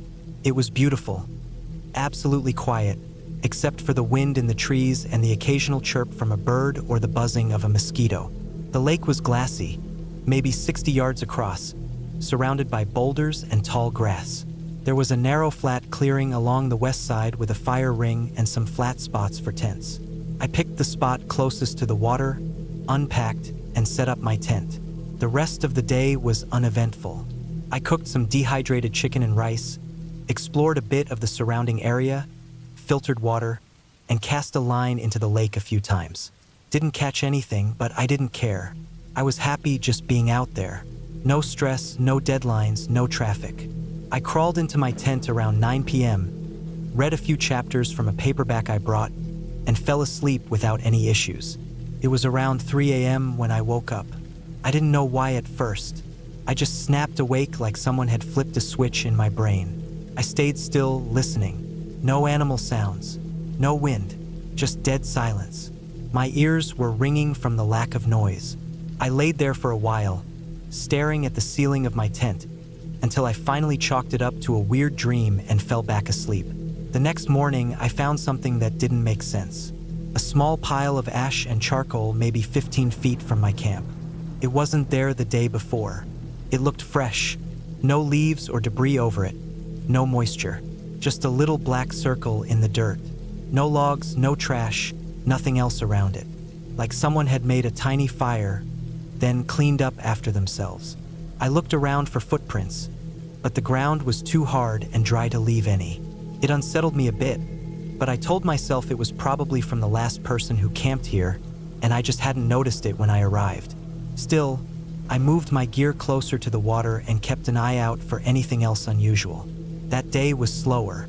I hiked a little, stuck close to the lake, tried fishing again. Still nothing biting. Around mid-afternoon, I spotted something on the other side of the lake. Figure far enough that I couldn't make out any details. Just a person standing still near the tree line. They were facing my direction, but not moving. At first I thought it was just a tree or a trick of the light, but after a few minutes, I saw them walk slowly into the woods. They didn't wave, didn't shout, just turned and disappeared. It left a pit in my stomach. I hadn't seen or heard anyone since I got there. I kept telling myself it was probably the guy with the Tacoma. Maybe he had a hammock set up on the far side and was just out walking. But something about how he stood there, it wasn't right. It didn't feel normal. I debated packing up and heading back to the car, but it was already late in the day. I didn't want to get caught hiking downhill in the dark, especially with how steep that trail was in places. So I stayed. I cooked dinner early and didn't light a fire that night. I didn't want to draw attention to myself. I kept everything close, bear spray, flashlight, even my multi-tool under my sleeping pad. That night I couldn't sleep. Every sound made my heart jump. I kept thinking I heard footsteps in the brush, twigs snapping in the distance, water splashing. Once, I thought I heard breathing just outside the tent, but when I sat up and held my breath, it stopped. I don't know how long I sat there, listening, gripping the canister of bear spray with sweaty hands. Eventually, I must have dozed off because I woke up to morning light coming through the mesh ceiling of the tent. When I got out, everything looked normal, except for one thing. There were boot prints near the edge of the lake. Fresh ones. They weren't mine. I wear a size 11 hiking shoe. These were smaller, maybe a 9 or 10, and they had a different tread pattern. They went right to the edge of the water and then disappeared. No prints leaving the area, no disturbance in the grass, just gone. Like someone walked to the lake and never came back. I packed up immediately. I didn't care how early it was. I shoved everything into my bag without bothering to organize it, filtered a quick bottle of water, and started hiking out. I kept checking over my shoulder every few minutes. The trail felt different on the way back. More claustrophobic, like the trees were pressing in. I couldn't shake the feeling that I was being watched. About 2 miles in, I found something that made my stomach drop. A torn-up backpack stuffed in a hollow log just off the trail. It was faded and dirty, but still intact. I pulled it out and opened it. Inside were a few random items. A map of the area, a crushed energy bar, a cracked flashlight, and a wallet. The ID inside was for a man named David Cole, age 39, from Billings, Montana. I froze. That must have been the guy with the blue Tacoma. His truck was still at the trailhead when I left. I looked around and felt the hairs on my arms rise. I couldn't tell how long the pack had been there. Could have been days. Could have been longer. The fact that it was hidden in a log and not just dropped somewhere made it worse. It meant someone had tried to hide it. I left it there and kept going faster now. My pack was bouncing on my back, but I didn't care. I just needed to get back to the car. By the time I reached the trailhead, I was soaked in sweat and breathing hard. The Tacoma was still there, untouched, like it had been since Friday. No new tire tracks, no broken windows, nothing to suggest anyone had come back for it. I reported everything to the ranger station immediately. Told them about the campfire remains, the man by the lake, the footprints, the backpack, the ID. They sent a search crew out the next day, but I never heard if they found anything. I called a few times to follow up, but they kept it vague. The investigation is ongoing. Stuff like that. I checked local news reports for weeks after. Nothing ever came out about a missing hiker named David Cole. I think about it all the time. About the quiet fire pit, the figure by the trees, the breathing outside my tent, and the backpack hidden in the log. I don't know what happened out there, but I know what I felt. I felt hunted. Something about that place wasn't right. Not haunted, not cursed, just wrong. Like someone had claimed it as theirs and didn't like sharing. I haven't camped since. I still go hiking sometimes, but only in popular areas, always during the day, and never alone. Whatever was out there, it wasn't an animal. It wasn't a ghost. It was a person, and that's what scares me the most.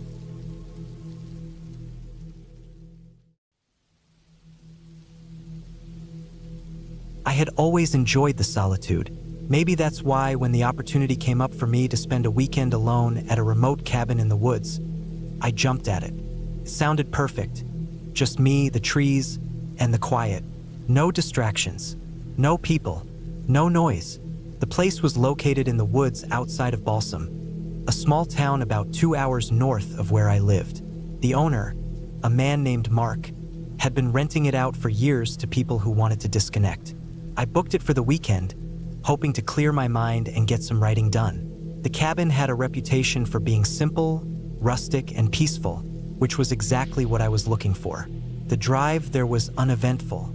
I loaded my car with my essentials, mostly books, some snacks, a couple of beers, and my laptop, and left on a Friday afternoon. The weather was calm, with just a slight chill in the air that felt perfect for this time of year. I drove through the small town of Balsam, where everything seemed stuck in time. People waved as I passed, and I realized how much I appreciated the slower pace of life here compared to the busy city where I usually lived. The road leading up to the cabin wasn't paved, just a narrow gravel path that cut through dense forest. My phone lost service about halfway up, which I expected. The cabin was too far off the grid for any signal to reach. I didn't mind, though. In fact, I relished it.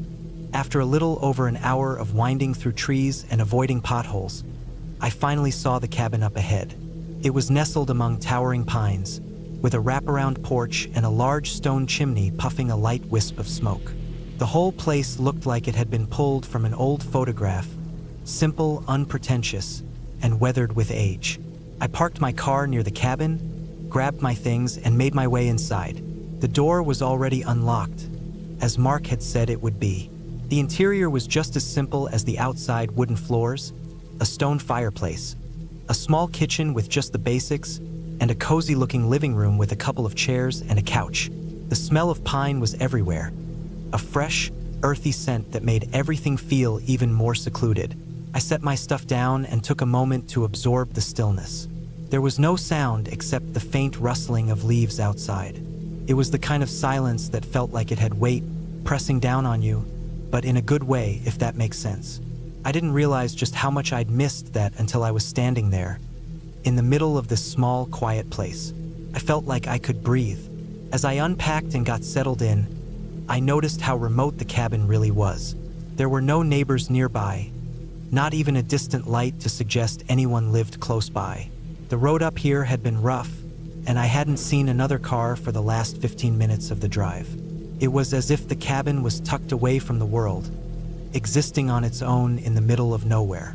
It was around 6 p.m. when I decided to take a walk around the property. The sun was starting to set, casting long shadows across the forest. I grabbed my jacket and stepped outside. The cool air wrapped around me, and I could feel the weight of the forest pressing in from all sides. The trees stood tall, their branches whispering in the wind, and I couldn't help but feel a slight unease. It wasn't that I was scared, just aware of how alone I was. The woods stretched out for miles in every direction, and the only sign of civilization was the faint trail I'd driven up. I made my way toward a small stream I spotted earlier, hoping to explore a little. The ground was soft beneath my boots, the dirt giving way to moss and fallen leaves as I ventured deeper into the trees. The farther I went, the quieter it became. The wind seemed to die down, leaving only the occasional rustle of branches. It felt like I was the only one there, but there was something else too. An odd feeling that maybe I wasn't completely alone. I shook off the thought and pressed on. The stream was just as beautiful as I imagined, its water clear and cool, trickling over smooth rocks. I stood there for a while, watching the water flow. There was a strange sense of peace that came with the sound of the stream, the rhythm of the water flowing over rocks. After a few minutes, I headed back to the cabin, feeling content, though the feeling of being watched hadn't fully left me. I couldn't explain it, but it lingered in the back of my mind, nagging at me. That night, I made a simple dinner, pasta and some canned soup, and settled in for the evening. The fire crackled in the stone fireplace, the flames dancing and casting shadows on the walls. I ate in silence, not bothering to turn on the radio or TV. It felt like a luxury to simply exist in the quiet. By the time I finished eating, the night had settled in fully. The sky outside was dark, the stars bright in the absence of city lights. I cleaned up, then grabbed a book to read. It was a novel I'd been meaning to get to for a while, but somehow had never found the time to start. Now, in this remote cabin, I had no excuses. It felt like the perfect place to dive into a new story. Hours passed as I read, and before long, I realized I was getting tired. The fire had burned low, and the cabin was growing colder. I set my book down and headed to bed, pulling the thick blankets over me as I laid down in the quiet of the room. It was only when I turned off the light that I noticed it. A faint creaking sound, as if someone was walking on the porch outside. At first, I dismissed it as the wind or the cabin settling. But then it happened again. This time, I could hear it more clearly. The slow, deliberate steps, almost as if someone was pacing back and forth on the porch. My heart started to race as I listened, straining to hear. I lay there, frozen, trying to make sense of the noise. Maybe it was an animal. Maybe it was just the wind. But it sounded too human, too deliberate to be either of those. I waited, holding my breath, listening. The creaking stopped for a moment, but then it came back, closer this time, as if the person was standing just outside the door. I waited a little longer, hoping whatever it was would go away, but the feeling of being watched intensified. The silence in the cabin was deafening now, broken only by the occasional creak of the wood. I had to know what it was. I quietly slipped out of bed and grabbed the flashlight I'd left on the nightstand. I moved as silently as I could, the beam of light cutting through the darkness as I crept toward the door. With one last deep breath, I opened it slowly. The porch was empty. Nothing was there, not even a shadow, just the stillness of the night. I stepped outside, shining the flashlight around, but there was no sign of anyone or anything. The forest was completely still, the trees silent. The only thing moving was the light from my flashlight, casting strange, long shadows. I stood there for a moment, feeling foolish. It had to be the wind, or maybe my imagination was playing tricks on me. The feeling of unease slowly faded as I took in the quiet of the night once more. I went back inside, locked the door, and double-checked the windows. Maybe it was just the isolation getting to me, making me paranoid. I crawled back into bed, pulling the blankets up to my chin, but I didn't fall asleep right away. The thought of someone or something being outside just beyond the door kept me awake for a long time. But eventually, exhaustion won out, and I drifted off into a restless sleep.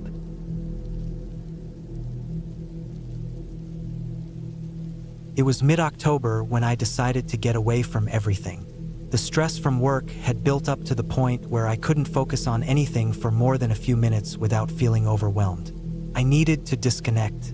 So, I rented a small cabin in the woods, about 3 hours from my hometown. The kind of cabin you only hear about in old stories, the ones where you're truly isolated. No cell service, no Wi-Fi, just nature and quiet. The perfect place to clear my mind. The drive there was peaceful at first. The trees, starting to show the vibrant colors of fall, lined the winding road, their branches stretching out like arms, trying to touch each other across the asphalt. The air was fresh, and the temperature was just cool enough to roll the windows down. I was looking forward to the solitude, the quiet. I was 28, and I'd never really experienced complete isolation before. This trip was supposed to be my reset. I arrived at the cabin just as the sun was starting to dip below the horizon. The place was exactly as described. A small, one-story wooden structure with a stone fireplace and a wraparound porch. It sat on the edge of a small clearing surrounded by thick woods. The only sounds I could hear were the rustling of the wind through the trees and the occasional bird call in the distance. I stepped out of the car, breathing in the crisp air, and felt a sense of calm wash over me. This was what I needed. I grabbed my bags and headed inside. The cabin smelled of pine wood and something else I couldn't quite place, like old books, mixed with the scent of damp earth. It was cozy, with a few mismatched chairs around a wooden table, a well-worn rug in the center, and a stone fireplace that looked like it had been used for many winters. The kitchen was small but functional, with a gas stove and an old fridge that hummed quietly in the corner. The place had character. I set my bags down on the bed, which was covered with a faded quilt, and opened the small window beside it. Outside, the woods seemed to go on forever. There was no one for miles, and the closest town was an hour away. The perfect escape. I felt a little buzz of excitement, knowing that for the next few days, I wouldn't have to worry about anything. After unpacking, I decided to make a fire. It took a bit of effort, but soon the flames were crackling, and the warmth filled the cabin. I sat in a chair by the fire with a mug of coffee and just listened to the sounds of the woods outside. It was peaceful, almost unnervingly so. The silence was thick, and every so often, I thought I heard something move outside. At first, I assumed it was just animals, squirrels or deer, but something about it felt different. I brushed it off as my imagination, settling deeper into the chair. I wasn't used to being so alone. The first night passed without incident. I woke up a few times, the shadows in the room unfamiliar, but nothing seemed out of place. The wind howled through the trees, and the cabin creaked as if it was settling into its own bones. I reminded myself that these were just the sounds of an old building and the surrounding wilderness. It was easy to forget that the world outside was so vast and untamed when all I had was the warmth of the fire and the soft, comforting noises of the night. The next morning, I woke up early, the sunlight streaming through the trees outside. I stretched, feeling the weight of the last few weeks slowly lift from my shoulders. It felt good to not have to rush anywhere, to not have a schedule to follow. After a quick breakfast, I decided to take a walk through the woods. The air was crisp and fresh, and the path was well-worn but not overly trafficked. The leaves crunched under my boots as I walked, the forest enveloping me in its quiet. I could feel the absence of civilization in a way I hadn't anticipated. As I walked deeper into the woods, I noticed something strange. The path began to feel less natural, like it had been altered in some way. The trees around me grew thicker, their trunks gnarled and twisted, casting long shadows across the ground. There were no animal sounds here, no chirping birds or rustling leaves. It was too quiet. I stopped walking, listening, trying to figure out what was wrong. But the more I stood there, the more I felt like I was being watched. It was a bizarre sensation. I shook it off and decided to turn back. As I retraced my steps, I noticed something odd. A footprint. It was large, and it seemed to have been made recently, the dirt still slightly disturbed. I crouched down to get a closer look. It wasn't the kind of print I was used to seeing in the woods. No bear or deer tracks, just a large, round indentation in the earth, almost like a boot print but too big for any boot I'd ever seen. I stood up quickly, a feeling of unease creeping up my spine. I hadn't noticed when it had gotten so quiet again, but now the silence seemed louder than before. I hurried back to the cabin, my heart starting to race. When I arrived, I locked the door behind me, telling myself it was just the isolation playing tricks on my mind. I was in a cabin in the middle of the woods. Of course, I was going to get jumpy. But something told me it wasn't just that. That afternoon, I spent some time reading in front of the fire. I kept my phone turned off, and for a while, I almost forgot about the strange feeling in the woods. But as night fell, the unease returned. The shadows outside seemed darker, deeper, and the wind had picked up. I couldn't shake the feeling that something wasn't right. Around midnight, I woke up to a sound.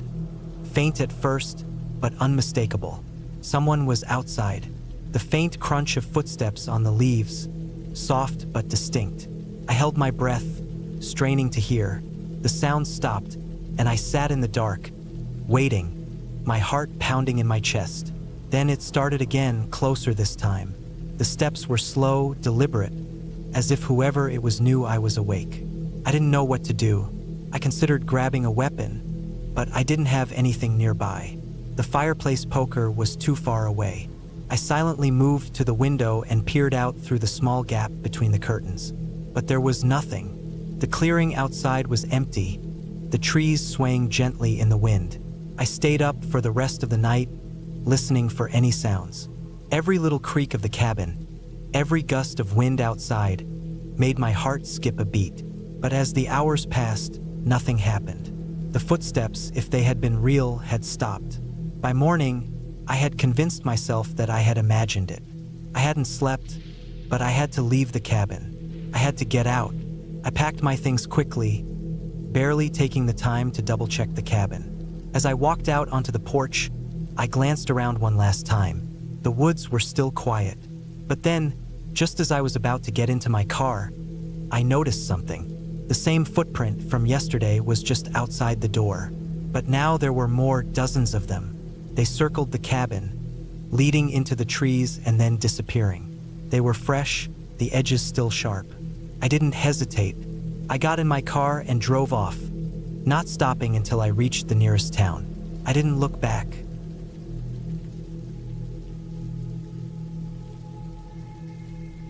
I had been looking forward to this weekend for months.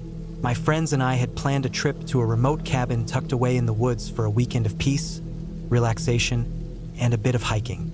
The idea of being away from the hustle and bustle of daily life felt like the perfect way to recharge. It was early fall.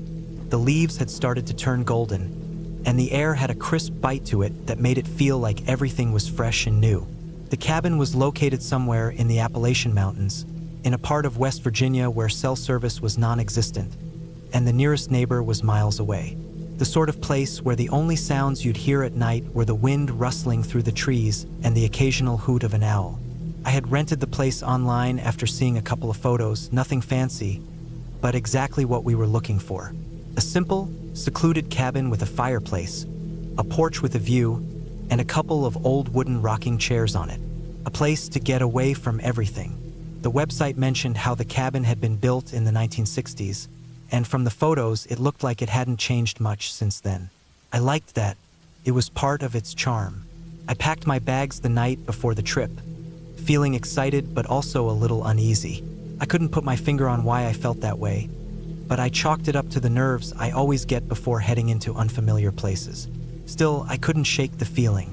It wasn't dread, just a sense of something unknown lurking just under the surface. The drive there was long, about 4 hours from the city, and the road narrowed the further we went. We passed small towns, then dirt roads, and eventually found ourselves on a gravel path that twisted through dense woods. My friend, Ben, who had driven most of the way, was starting to get a little irritated. He'd had a rough week at work, and I could tell the winding roads were testing his patience. The sun was setting by the time we finally reached the cabin, and the darkening sky made the place look even more isolated. There were no other houses in sight. I wasn't sure if I liked that or not, but it was too late to turn back now. I was eager to get inside, unpack, and start the weekend. We parked the car in front of the cabin and unloaded our things. The cabin looked exactly as I had remembered from the pictures. A 2-story wooden structure with a steep roof, a chimney, and large windows that let in a lot of light. The porch was covered with a thick layer of dust, but it still had its charm. The kind of charm you'd expect from a place that had seen many seasons, but had remained mostly untouched by time. Inside, the cabin smelled of pine wood and a slight musky scent that I couldn't place. The living room was modest, with a stone fireplace, an old wooden coffee table, and a couple of worn-out sofas. There was a small kitchen to the left, and a staircase leading up to the bedrooms on the second floor. The wood beams in the ceiling were dark, and the floor creaked under our footsteps.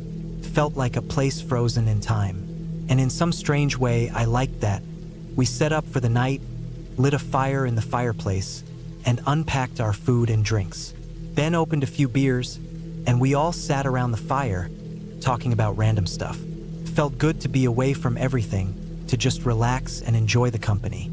The weather outside had turned cooler, and the wind started to pick up, making the trees outside sway and groan. That's when I started feeling it, the quiet. Not the peaceful kind of quiet, but the kind of silence that feels a bit too heavy. It wasn't like the world had stopped, but more like something was missing. I shook it off, though. I was just being paranoid, I thought. The others were all having a good time, and I didn't want to be the one to ruin the mood. As the night wore on, we decided to head to bed. There were 2 bedrooms upstairs, and we each took one. I ended up in the larger room at the front of the cabin, with a big window that faced the woods. The curtains were heavy, and I pulled them shut before lying down. The bed was comfortable enough, but the creaking of the old wooden frame kept me tossing and turning. I found myself staring out the window in the dark, the shadows of the trees swaying in the wind. Around midnight, I finally managed to drift off to sleep, but the peace didn't last long. I woke up to the sound of a loud thud. It was the kind of sound that made you sit up straight in bed, heart pounding. I froze, listening. The house was silent again. I couldn't figure out what it was. Maybe an animal outside, or a branch hitting the roof. I tried to go back to sleep, but something was nagging at me. I kept hearing small noises, the kind you might ignore in a normal house, but in a place this isolated, they felt amplified. A few hours passed, and I finally fell back into a restless sleep. The next morning, I woke up early.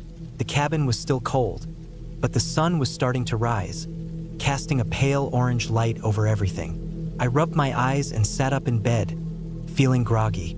I decided to head downstairs to make some coffee. Ben was already in the kitchen making breakfast. He looked tired, his face pale. "Did you hear anything last night?" he asked, without looking up from the stove. I didn't know how to respond. I hadn't told anyone about the noises, but hearing him bring it up made me feel a little less crazy. "Yeah, actually, a few weird sounds, like something bumping against the house." Ben nodded. "Same here. I thought it was an animal, but I don't know.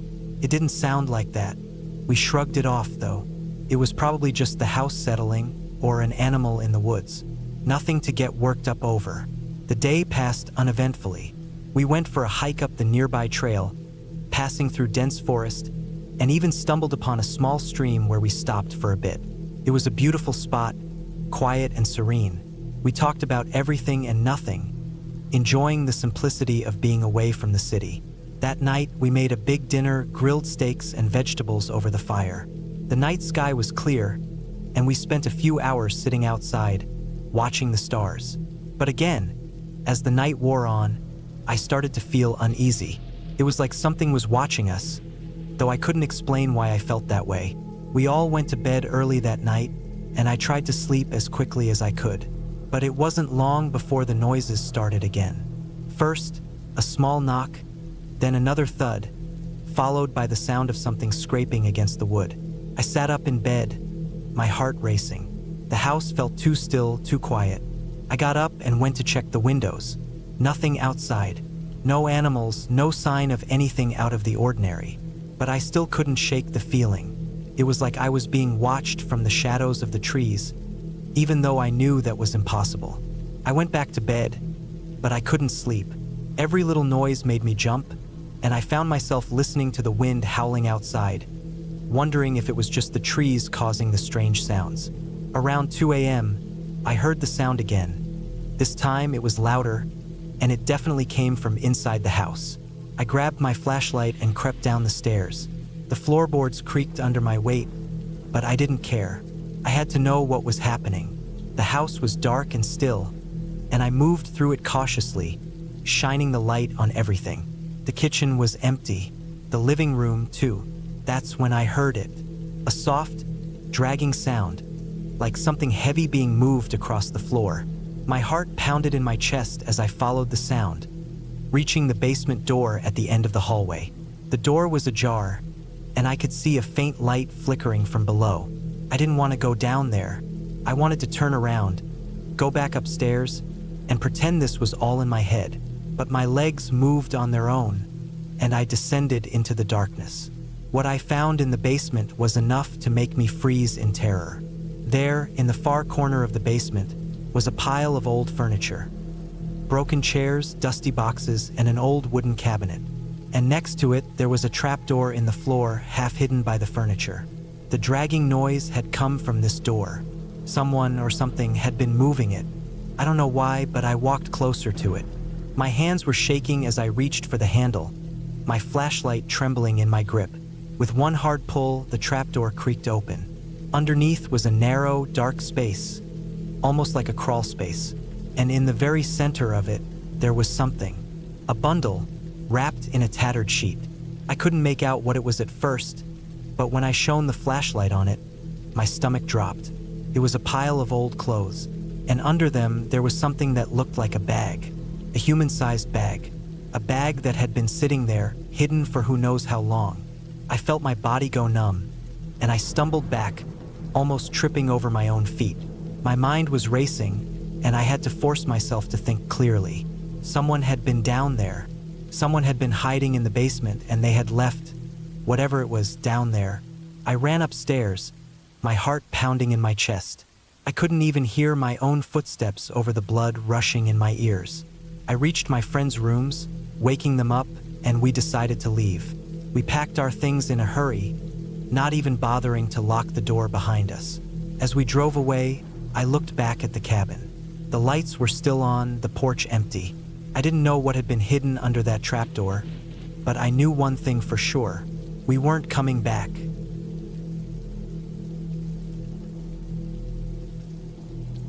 It had been a long time since I decided to take a break from city life, to get away from everything for a few days. Work had been suffocating me, and I was looking for something simple. Just a cabin, nature, and a bit of quiet. That's why I found myself driving through the winding roads of northern Michigan. The sun setting behind the trees, slowly disappearing behind the horizon. My name is Max. I'm 28 years old, and I've always been someone who enjoyed solitude. I was used to spending time alone, but this trip was different. This was supposed to be a complete reset for me. No calls, no emails, just me, some books, and the stillness of the forest. The cabin was about 2 hours out of town. As I neared the place, the forest seemed to close in around me. I passed a couple of smaller cabins that were scattered here and there, but none of them looked like they were occupied. The road was rough, almost like a trail, winding up through a thick layer of trees, the kind of trees you would expect in a forest that hadn't been disturbed by people in a while.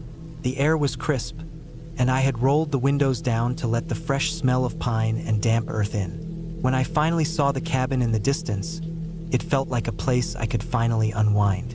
It was old but looked sturdy, with a wraparound porch that had some wooden rocking chairs on it, and a stack of firewood next to the front door. The paint was faded, but there was something about it that made it look comforting, like a place that had been lived in for years.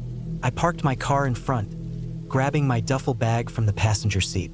The door creaked open when I pushed it, and I stepped inside. The smell of wood and a slight hint of mildew hit me, but it wasn't unpleasant. It just felt lived in. The cabin had all the essentials: a small living area with a couch, a coffee table, a fireplace, and a small kitchen with an old-fashioned stove. The walls were lined with wooden panels, and the windows looked out into the vast expanse of trees, stretching for miles. I dropped my bag on the floor and wandered around. There was a tiny bathroom tucked behind the kitchen, with a clawfoot tub and a worn-out shower curtain. The bedroom was simple, just a bed with an old quilt on top. There was no TV, no Wi-Fi, no distractions. This was exactly what I needed. I hadn't realized how much I missed the quiet until I heard the silence wrap itself around me. That first night was peaceful. I made a fire in the fireplace, roasted a few marshmallows, and sat in one of the rocking chairs on the porch watching the stars. The air was so clear that the sky looked like it was made of thousands of tiny diamonds. It was beautiful. The next day, I went out for a hike. I didn't have any particular trail in mind. I just followed the rough path that led into the woods. The further I went, the quieter it got. The only sound was the crunch of leaves beneath my boots. It was like the forest itself was holding its breath, as if it didn't want to disturb the stillness. The trees were thick here, so close together that the sunlight barely reached the ground. It felt like I was walking through an ancient cathedral, the towering trees acting as pillars, the thick canopy above as the roof. I was gone for several hours, exploring the woods, trying to let my thoughts wander. But by the time I decided to head back to the cabin, a strange unease had settled into me. It wasn't fear, not exactly, but something off. Something was wrong. It wasn't the forest itself.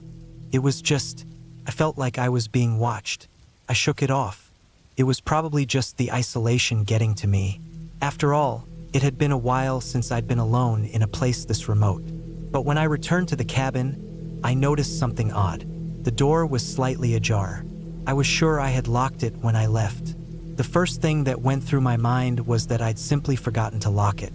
It wasn't like me to be careless, but it could have happened. I pushed the door open fully and stepped inside. Everything seemed fine. Nothing was out of place, no signs of forced entry. But then I noticed something else. A faint footprint on the floor just inside the door. It wasn't mine. I knew that for sure because I had been wearing boots when I left, and these prints were barefooted, the shape of the foot too small for mine. My stomach dropped, but I told myself I was just being paranoid. It could have been a mistake, maybe a gust of wind or the door catching on something. I locked the door behind me and went about my evening, trying to shake off the feeling. That night, I was sitting by the fire, reading a book, when I heard something outside. It was faint at first, but it sounded like footsteps. I wasn't imagining it. Someone or something was walking around the cabin. My heart started pounding in my chest. I knew I should have gone outside to check, but there was something about the idea of facing whatever was out there that made my legs go cold. The footsteps stopped just as suddenly as they had started, but I didn't feel better. I kept hearing small noises, scratching against the door, the shuffle of leaves near the porch. Every now and then, I thought I saw something move in the corner of my eye, but when I looked, there was nothing there. I didn't sleep that night. I stayed up, staring at the door, trying to tell myself it was nothing, but I couldn't shake the feeling that I wasn't alone. The next morning, I decided to leave. I packed up quickly, throwing my things into the car. But as I was about to drive away, I noticed something on the ground in front of the cabin. It was a small object, just a rock, but it was strange because it looked like it had been placed there deliberately. I stepped out of the car to get a better look, and when I bent down, I saw something that made my stomach drop. It was a small, crudely carved wooden figure. It looked like a man, but its features were twisted, like something out of a nightmare. And there, carved into the back of it, was a single word. Leave. That was it. No explanation, no other markings. Just the word leave. I didn't hesitate any longer. I got in my car and drove away as fast as I could. For the first few miles, I kept glancing at the rearview mirror, half expecting to see someone or something following me. But I didn't look back. I just kept driving until I reached the nearest town. When I stopped at a gas station to fill up, I asked the attendant if he knew anything about the cabin I'd been staying in. He just looked at me, his face hardening a bit, and said, "That place has been abandoned for years. No one stays there anymore. You shouldn't have gone there, especially by yourself." I didn't know what to make of that, but I knew one thing for sure. I wasn't going back. As I made my way back home, I couldn't stop thinking about that figure, the footprint in the cabin, and the strange carvings. I don't know what happened at that cabin or who or what was out there, but I'll never forget that feeling. The one that told me I wasn't alone, and I shouldn't have been there. I didn't go on another trip like that for a long time. Maybe it was the isolation, maybe it was the forest, or maybe something else. But whatever it was, I never went back to that cabin, and I never will.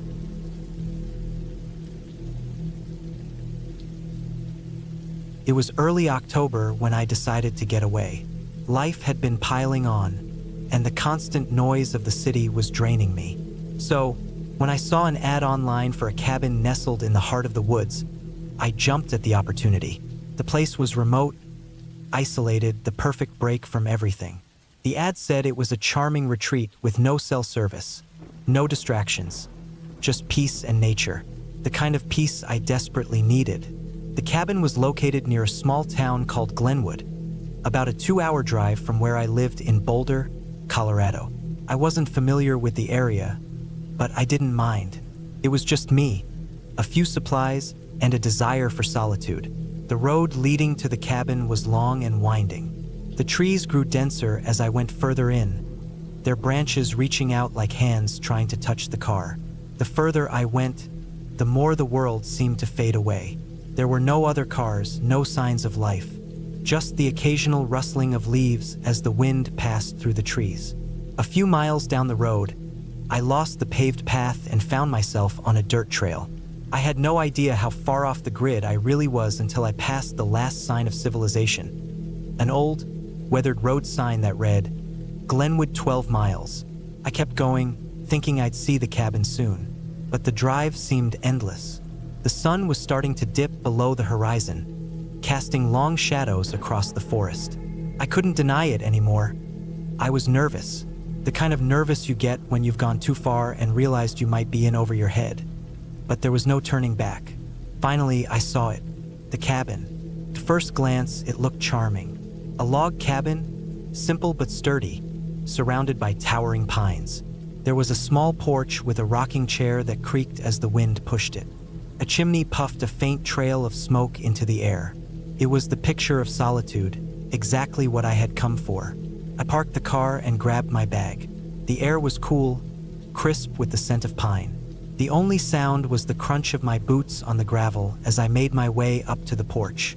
The front door was unlocked, which I thought was a little odd but figured maybe it was normal for remote places like this. I stepped inside, the door creaking on its hinges. The air was musty, but there was something comforting about it, too. The scent of aged wood and nature. I took a moment to absorb my surroundings. The living room had a stone fireplace, a few old armchairs, a worn-out rug, and a wooden coffee table. The kitchen was simple, with a gas stove and a small fridge. There was a staircase leading up to the second floor, and a door off to the side that I assumed was the bathroom. It was everything I expected. Quiet, rustic, and secluded. I set down my bag and walked around, exploring the cabin. The floors creaked under my weight, and the silence was almost too much to handle at times. I found a small stack of firewood near the hearth, so I decided to get a fire going before the night set in completely. As I was kneeling by the fireplace, I noticed something strange.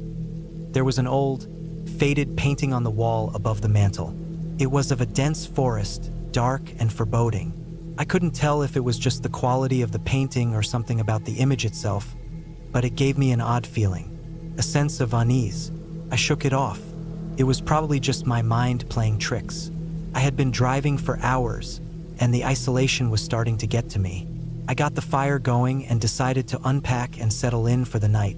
I went to bed early, wanting to get a good rest before exploring the woods the next day. The first night was uneventful. The sound of the wind outside and the crackling fire the only company. But as I lay there in the dark, I couldn't shake the feeling that something was off.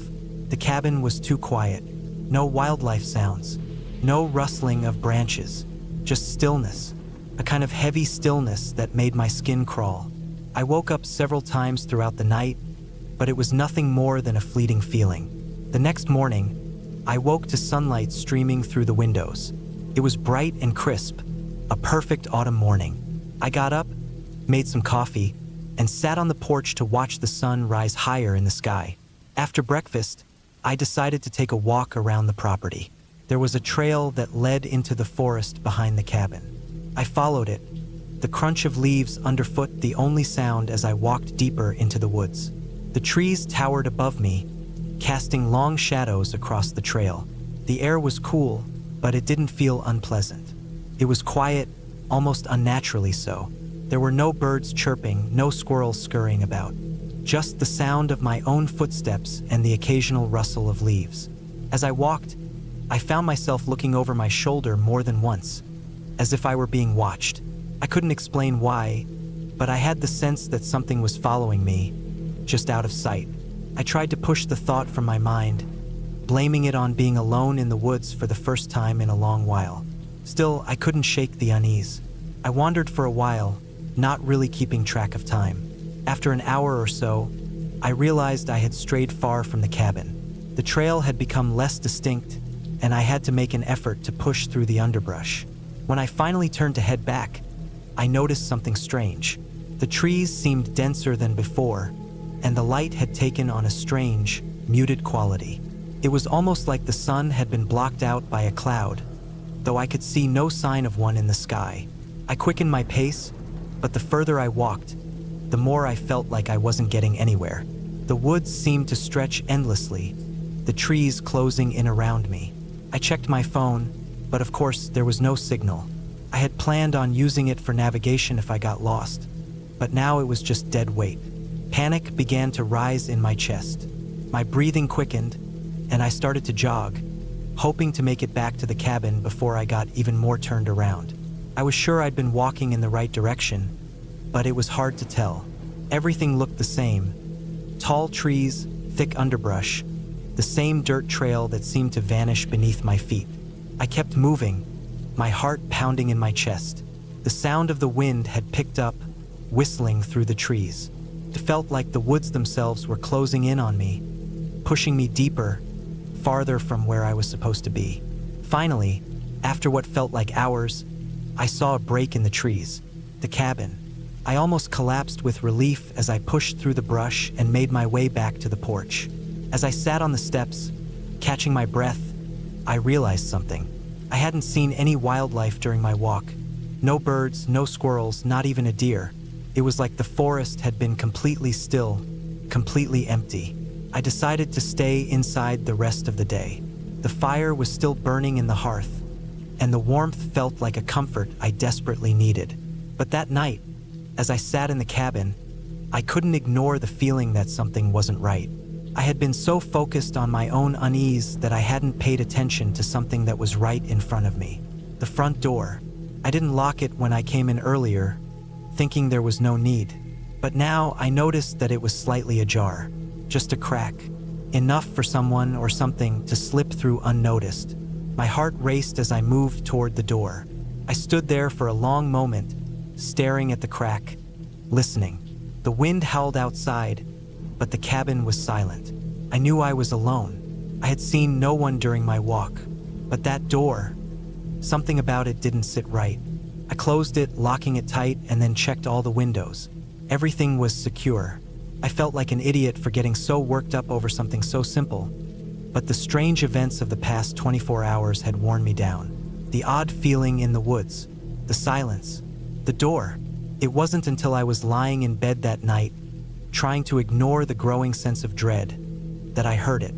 A knock, soft at first, then louder, came from the direction of the front door. I froze. I couldn't move, couldn't breathe. The knock came again, this time with more force. Someone was out there, but who? No one lived out here. The nearest town was miles away. The only thing out there was wilderness. I lay still, my mind racing. What should I do? Should I open the door? No, I wasn't stupid. Whoever it was could be dangerous. I grabbed the flashlight from the bedside table and shined it around the room, trying to calm myself. But then I heard something else. The sound of something moving around the back of the cabin. Soft footfalls, deliberate. My blood ran cold. Whoever was out there wasn't knocking to greet me. They were watching me. I stayed up the entire night, not daring to move. The noises outside faded, but the terror didn't. The next morning, when the sun finally rose, I took a deep breath and gathered the courage to open the door. No one was there. The porch was empty.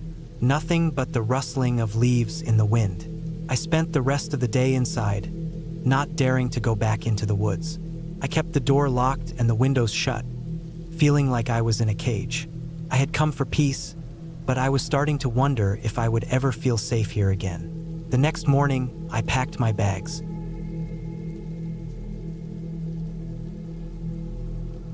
It had been a long year.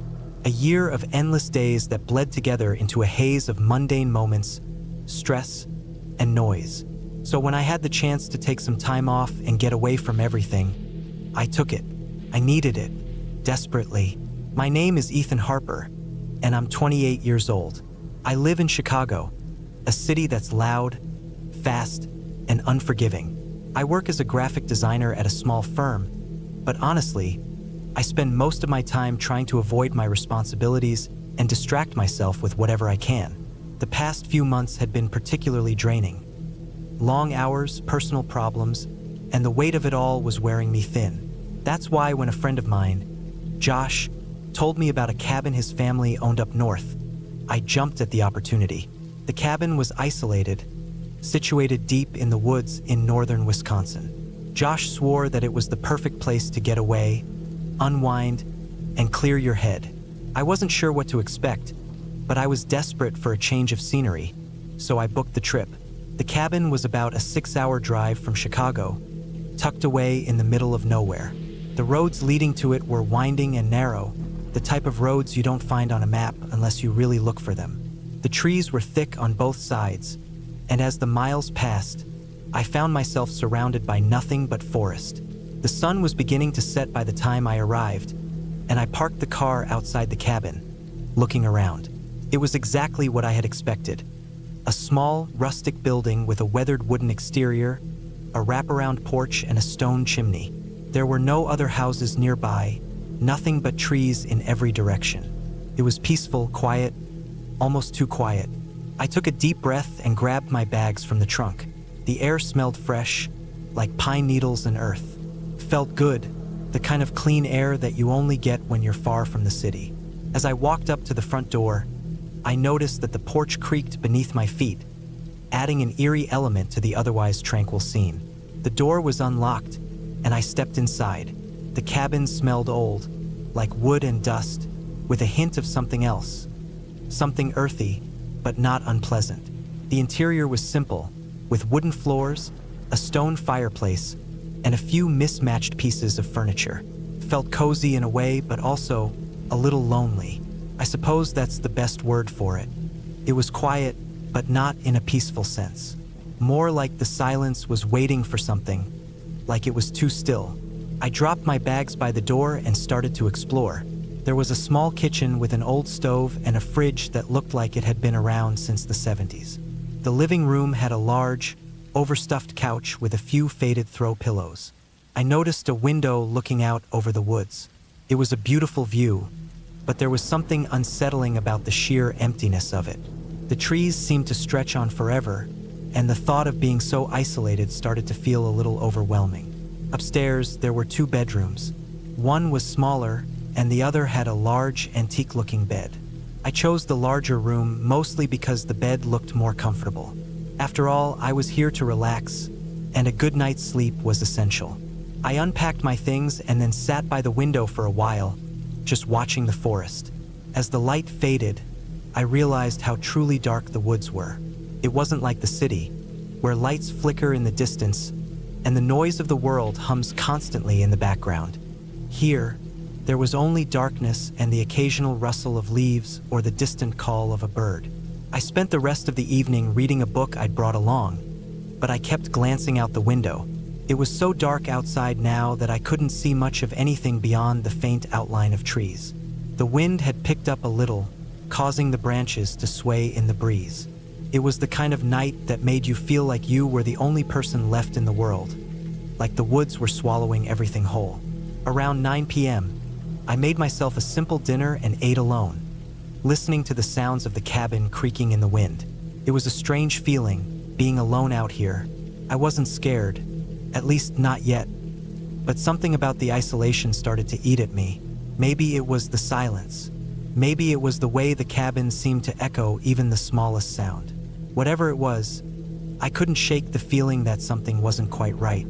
After dinner, I decided to go outside for a bit. I grabbed my jacket and stepped out onto the porch. The air had turned colder, and I could see my breath in front of me. I stood there for a while, listening to the night. Felt peaceful at first, but then something changed. A low, distant sound came from deep in the forest. It was hard to describe, just a low, almost rhythmic thudding, like someone was hitting something with a heavy object. I strained my ears, trying to figure out what it was. My first thought was that it might be a tree falling, but the sound didn't quite match. It wasn't the crash of a tree breaking apart. It was more like a slow, deliberate thump. My curiosity got the better of me, and I stepped off the porch, making my way toward the edge of the woods. I didn't go far, just far enough to see the tree line stretch before me. The sound continued, though it was fainter now. I stood there for a few minutes, trying to decide if I should investigate further. But something held me back. The air felt heavier now, and the forest, which had seemed calm earlier, felt oppressive, like it was watching me, I walked back to the cabin, trying to shake the uneasy feeling that had settled in my chest. I locked the door behind me, turned off the lights, and climbed into bed. The bed was comfortable, but my mind kept racing, thinking about that strange sound. It was probably nothing, just an animal or the wind, right? I eventually fell asleep, but the night didn't stay peaceful for long.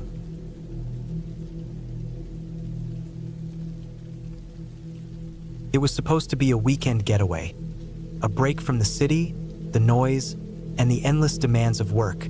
Just me, a cabin tucked in the woods, and a few days of quiet. At 29, I figured it was time for something different. No distractions, no obligations, just me, nature, and the isolation I had craved for a while. I booked the cabin through an online listing I stumbled upon during one of my late-night internet binges. It was located deep in the woods of Oregon, about 3 hours away from Portland. The cabin itself was small, nothing fancy, but it looked like it had potential. A one-bedroom place with a large stone fireplace, a couple of rocking chairs on the porch, and a view of a serene lake not too far off. The photos were beautiful, the description perfect. When I arrived, the place looked just like the pictures. The air was crisp, a cool autumn breeze rustling the leaves. The sun was starting to dip behind the mountains, casting an orange glow over the landscape. The road that led up to the cabin was winding and narrow, and there were no neighbors around for miles. Just trees, lots of trees. I unloaded my car, grabbed my bags, and stepped inside. The cabin smelled like wood and pine. The creaking floorboards gave it an old, lived-in feel, which was exactly what I had been hoping for. I set up my things, lit a fire in the hearth, and sank into one of the armchairs. There was a strange, almost comforting silence here.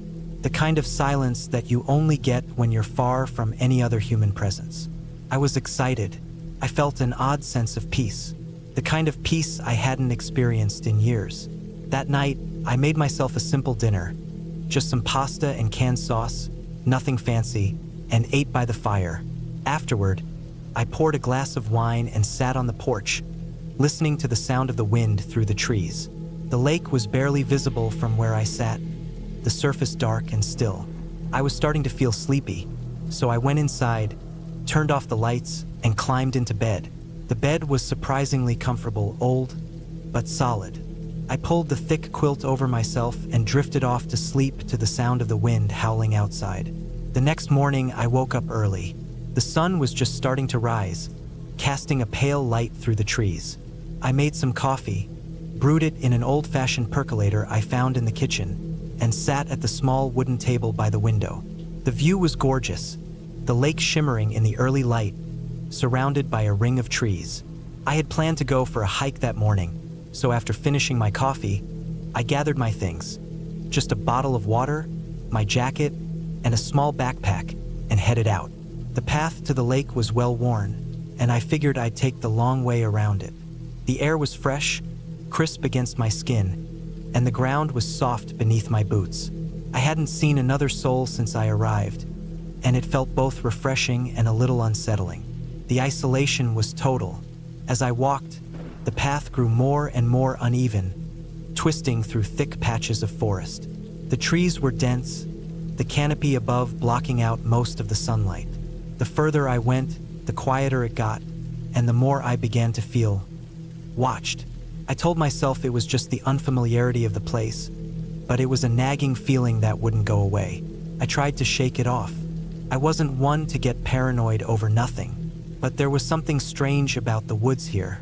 The trees seemed older than I'd expected, gnarled and twisted, their branches reaching out like skeletal fingers. The ground was soft with fallen pine needles, and every now and then, I'd hear something moving through the underbrush. Just an animal, I told myself. But then, I noticed something odd. The trail seemed off. There were faint, barely visible footprints in the dirt, but they weren't mine. They were smaller, almost childlike, but something about them looked wrong. The toes were too sharply defined, and the prints seemed deeper than they should have been. I paused, a cold shiver creeping down my spine. I should have turned around then, but I didn't. Instead, I followed the trail a little longer, curiosity getting the better of me. The path led to a clearing. In the center, there was a large, flat rock, smooth, as though it had been worn down by time. At the far end of the clearing, just past the rock, was a small, half-collapsed shack. It wasn't on any map I'd seen. It looked abandoned, forgotten. I couldn't explain it, but a sense of dread washed over me as I approached it. The shack was small, just a single room with a broken window and a sagging roof. The door was slightly ajar. I didn't want to go inside. It didn't feel right, but something was pulling me toward it. I stepped forward, my heart pounding in my chest. As I reached the door, I saw something that made my stomach drop. Carved into the wood was a single word: Watcher. I stood frozen for a moment, staring at the word, trying to make sense of it. Then I heard something, a soft crackling noise coming from the trees behind me. It wasn't the wind. No, it was something else. Something moving. I spun around, my breath catching in my throat. Nothing. The clearing was empty. The trees were still. I could feel my pulse racing, my body telling me to leave, to run back to the cabin. But I didn't. Instead, I took a step back and, against every instinct I had, I pushed the door open. Inside, the air was damp and stale, thick with the smell of rot. There was a rusted, old stove in one corner and a pile of old blankets in the other. On the floor, covered in dust, was a large, faded map. I bent down to get a better look at it. The map was of the area, but it was old, much older than anything I had seen before. What caught my eye, though, was a large X marked near the edge of the map, just outside the lake. I didn't know what it meant, but my gut told me it wasn't good. I grabbed the map, folded it up, and left the shack quickly, my heart racing. As I walked back to the cabin, I kept looking over my shoulder, half expecting to see someone, or something, lurking in the woods watching me. The thought of that word, *watcher*, kept echoing in my mind. The rest of the day was uneventful. I spent the afternoon reading and trying to shake off the weird feeling the morning had left me with. But that night, things took a turn. I woke up in the middle of the night to the sound of something tapping against the window. It was faint at first, like a branch brushing against the glass. But as I listened, the tapping grew louder, more persistent. I tried to ignore it, thinking it was just a tree or some animal, but it didn't stop. It was rhythmic, deliberate. Finally, I couldn't take it anymore. I got out of bed and pulled back the curtains. There was nothing outside, just the dark, empty woods. But the tapping, it had stopped. I went back to bed, trying to convince myself it was just my imagination. But sleep didn't come easily after that. I lay in the darkness, wide awake, listening to the sounds of the forest. The wind, the occasional animal noise, and something else. The sense that I wasn't alone, that I had never been alone. The next morning, I packed my things, determined to leave. The cabin, the woods, everything about it had become too much. But as I stepped outside, I noticed something odd. The car keys I had left on the porch the night before were gone. The door to the cabin was slightly ajar, even though I had locked it. I felt the hairs on the back of my neck stand up. I grabbed my things and quickly drove away, my eyes darting between the rearview mirror and the road ahead. As I passed through the woods, I couldn't shake the feeling that I was being watched. Even now, years later, the thought still creeps up on me. The Watcher, I never found out who or what it was. But I know one thing for sure. It was real.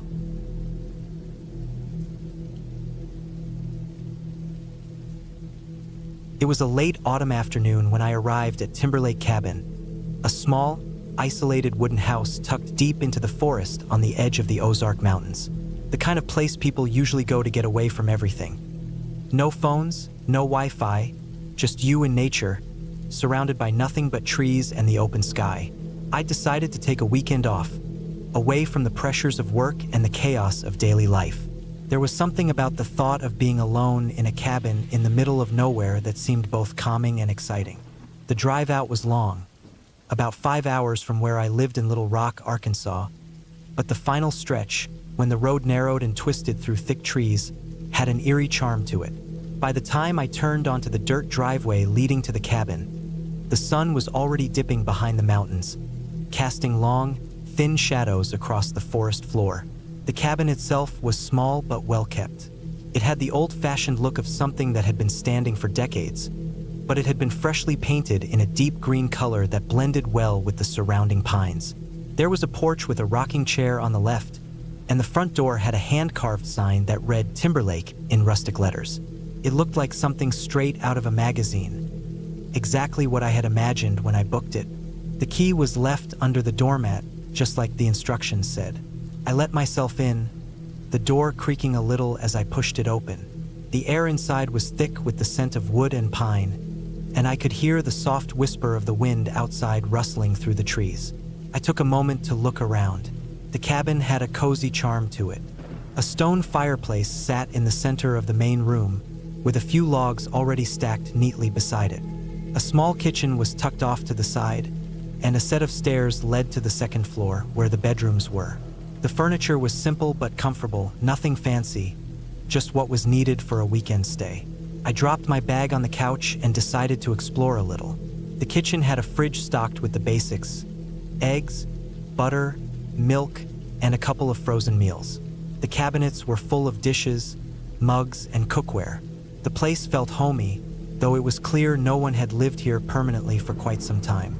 There was a slight dustiness to the air, and the silence was so complete it made my ears ring. After settling in, I decided to take a walk around the property. The cabin was surrounded by dense forest, with a few trails cutting through the trees. There was a small stream that ran nearby, the sound of the water gurgling softly in the distance. It was peaceful, almost too peaceful. As I walked deeper into the woods, I noticed something odd. There were marks on some of the trees. Not typical scratches from animals or weather, but something deliberate, as if someone had taken a knife or an axe and carved strange symbols into the bark. They weren't anything I could recognize, just lines and shapes that looked out of place in the otherwise natural surroundings. It didn't really feel threatening, but it did make me uneasy. Maybe someone else had been out here recently, though it was hard to imagine who, since the cabin seemed so isolated. I turned back toward the cabin, shaking off the strange feeling. The sun was almost completely gone now, and the shadows were growing longer. I made my way back to the porch, where I sat down in the rocking chair and watched the sun dip below the horizon. The forest seemed to come alive at night, the sounds of animals stirring in the underbrush, the wind howling through the trees. It felt like the whole place was holding its breath, waiting for something. That night, I cooked a simple dinner, nothing fancy, just pasta and a salad, and then spent the rest of the evening reading a book by the fireplace. The flames crackled and popped, casting flickering shadows on the walls. For a while, I was content.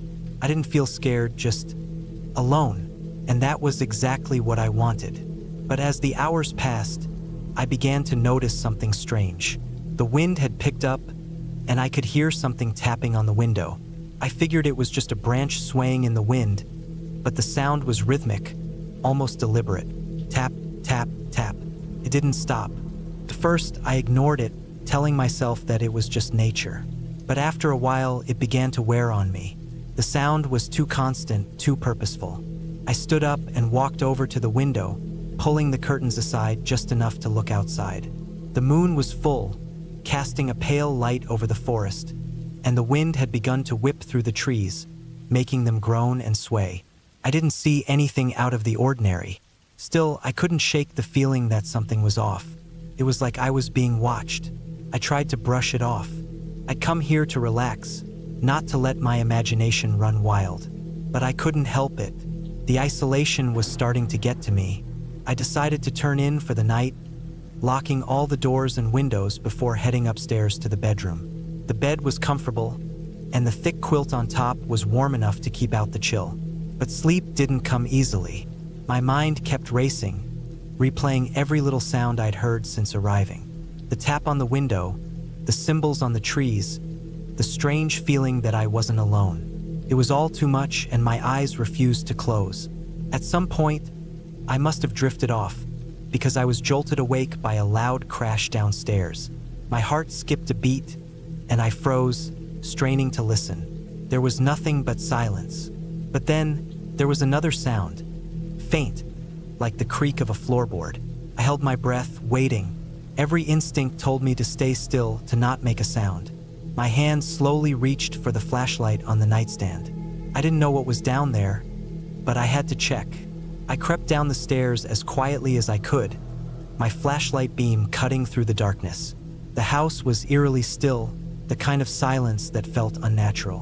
When I reached the bottom of the stairs, I stood still for a moment, listening. The kitchen was empty, but something felt wrong. The air felt thick, heavy. Then, I noticed it. The door to the back porch was wide open. I hadn't opened it, and I was sure I'd locked it when I went upstairs. My pulse quickened.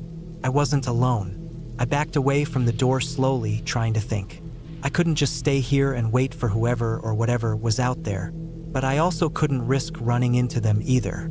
I had to think fast. The only other option I could think of was the small shed out back. It was far enough away that I could make it there without being seen, and it might have something I could use for protection. I grabbed a heavy flashlight and crept toward the back door. My footsteps were muffled on the wooden floors, but every creak felt like thunder in the silence. I reached for the door handle, my fingers trembling as I tried to steady my breath.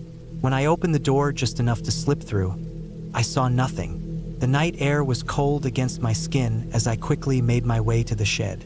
My flashlight flickered once, then stayed steady.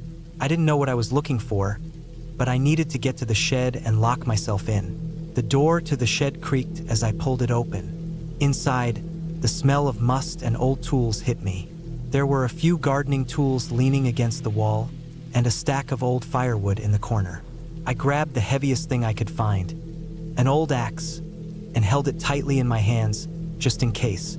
I waited. The minutes stretched on, each one feeling like an eternity. But nothing happened. No one came. Eventually, I felt a little ridiculous.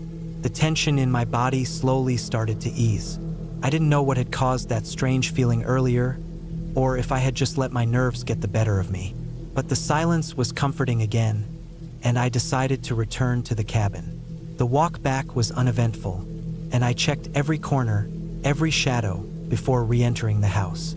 When I went back upstairs, I locked the bedroom door behind me and sat by the window, staring out at the darkened trees. By morning, the forest was calm again, the wind still and quiet. The birds had started chirping, and the world outside seemed unchanged. Maybe I had just been overreacting, caught up in the isolation of the cabin and the strange sounds of the night. I stayed another night, though, and by the time I left, I couldn't shake the feeling that something had been wrong. But I'd made it through the night, and that was all that mattered. As I drove back down the long dirt road toward the main highway, I glanced over at the cabin one last time. It seemed peaceful now, but something told me I wouldn't be coming back.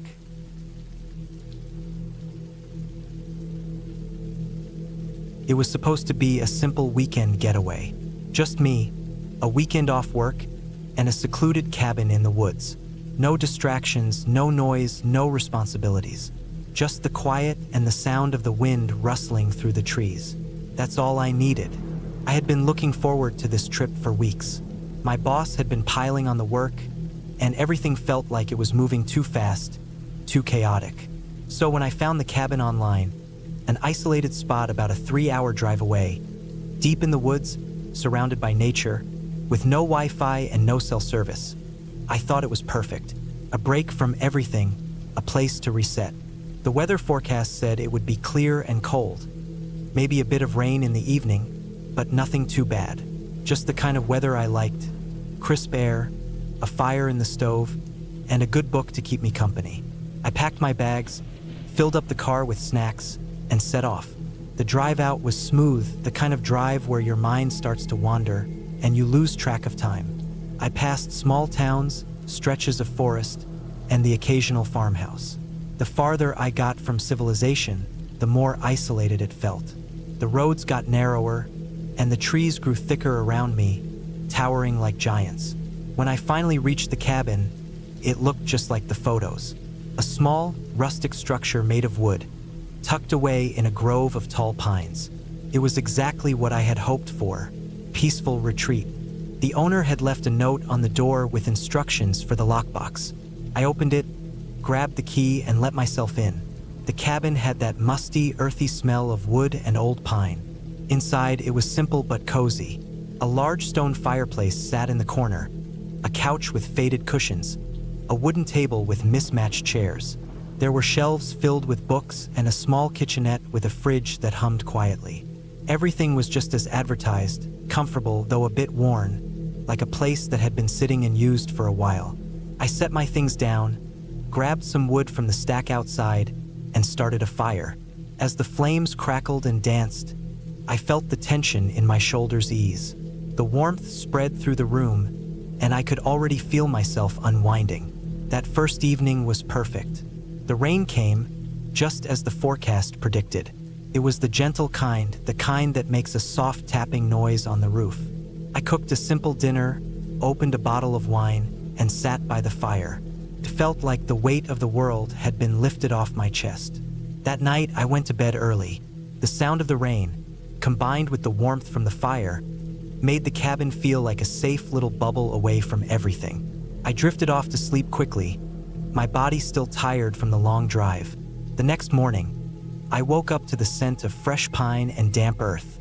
The rain had stopped during the night, but the clouds hung low, casting everything in a soft, gray light.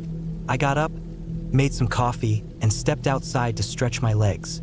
The air was crisp, and the forest felt alive, quiet yet full of movement. The ground was wet, and I noticed a few puddles scattered around the clearing in front of the cabin. I decided to take a walk through the woods. The path behind the cabin was narrow but well-worn, leading deeper into the trees. The walk was peaceful at first. The forest had an eerie stillness to it, like it was holding its breath. Every now and then, I'd hear a rustle in the leaves or the distant call of a bird. But other than that, it was just me and the woods, and I was starting to relax even more, letting my mind wander. But then, I noticed something strange. There was a section of the forest that didn't look right. The trees seemed to be spaced farther apart than the rest, and the underbrush looked trampled like something or someone had been through recently. It was an odd feeling, like something didn't quite belong. I stood there for a moment, trying to shake the unease that was creeping up on me. I tried to laugh it off, telling myself it was probably just an animal or the wind, but I couldn't ignore the feeling that something was off. Still, I pushed through it, continuing along the path until I reached a small clearing. There, I stopped dead in my tracks. In the middle of the clearing, partially covered by fallen branches and leaves, was a small wooden shed. It wasn't on any of the maps or photos I had seen when booking the cabin. It didn't make sense. I walked closer, my heart starting to beat faster. The shed looked old, like it hadn't been touched in years. The wood was weathered, and the roof sagged in places. A few broken windows were boarded up, and there was a strange smell in the air, like mildew mixed with something metallic. Against my better judgment, I reached for the door, creaked as I pulled it open, revealing the inside. It was mostly empty, except for some old tools that looked like they hadn't been used in decades. A few rusted shovels, a pickaxe, and some broken buckets scattered across the floor. But what really caught my attention was the corner of the shed. There was something there, something half buried beneath the dirt and leaves. I knelt down, my curiosity getting the better of me. As I brushed away the dirt, I uncovered a small, weathered box. It was covered in grime, but the metal looked old, worn, like it had been there for years. I didn't open it, not at first. I just stared at it, wondering why it was here, why it had been buried in the shed. But the more I looked at it, the more uneasy I became. The air around me seemed to grow heavier, as if the forest itself was watching me. I quickly stood up, dusted my hands off, and backed away. I decided it was time to head back to the cabin. My nerves were getting the best of me, and I didn't want to let this strange discovery ruin my peaceful getaway. But the feeling of unease lingered, following me like a shadow as I made my way back. The rest of the day passed without incident, though I couldn't shake the thought of that box in the shed.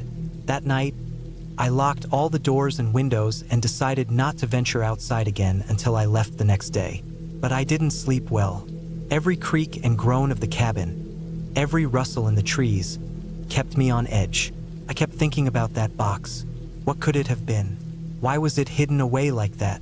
The next morning, I packed up quickly, eager to leave. But before I did, I couldn't resist going back to the shed one last time. I wanted to see if I was just being paranoid, if maybe it was nothing after all. When I opened the door, the box was gone. I didn't know how to explain it. I had locked the shed the night before, and there was no way anyone else had come by without me noticing. The forest was silent as I stood there, the weight of the mystery pressing down on me. I didn't stick around to investigate further. I grabbed my bags, started the car, and drove away from the cabin. As I left the woods behind, the unease slowly began to fade. I couldn't explain what had happened, but I knew one thing for sure. I wouldn't be coming back.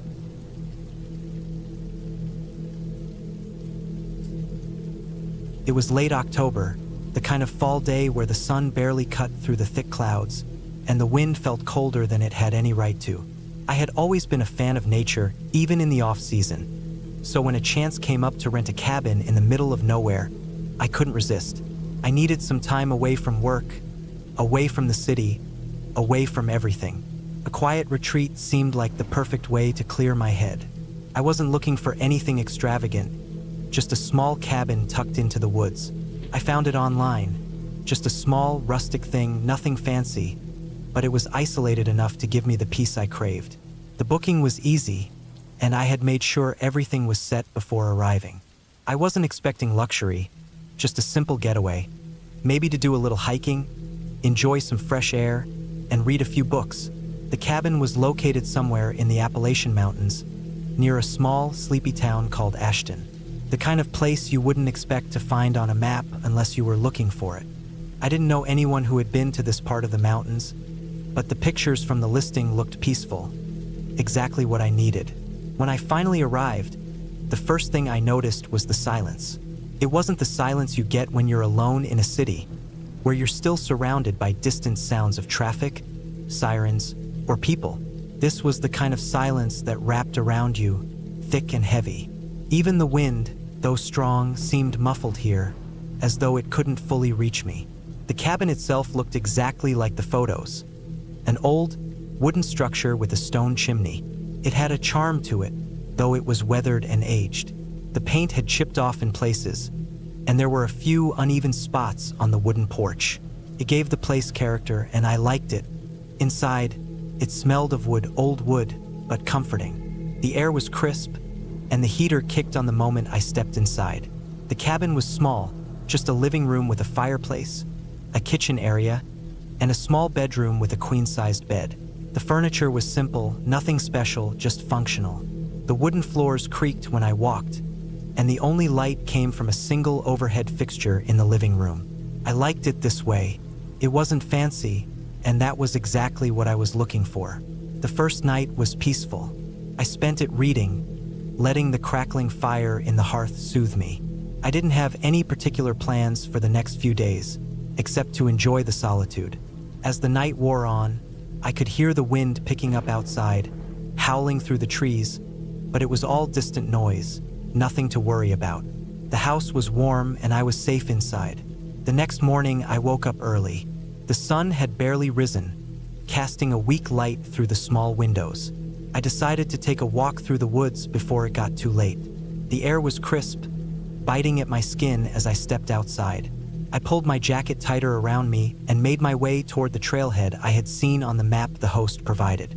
There was a narrow path that led into the woods from the cabin, and I thought it would be a good way to get my bearings. The woods were dense here. The trees stretched high above me, and the underbrush was thick with leaves and vines. I walked slowly, taking in the quiet around me. There was something calming about it, almost surreal. The trail was well-trodden, but I didn't see anyone else around. It felt like I was the only person for miles, which was exactly what I had wanted. I walked for about an hour, winding deeper into the forest. I didn't get far, just far enough to lose sight of the cabin. But when I turned back, I noticed something odd. The woods around me felt different, not in a spooky way, but in a subtle, unsettling manner.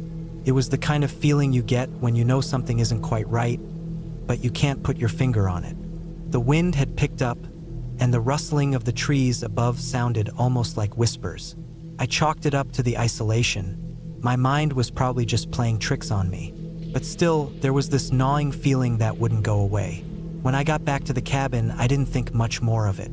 Maybe I was just tired, or maybe the silence had gotten to me. Either way, I didn't let it bother me.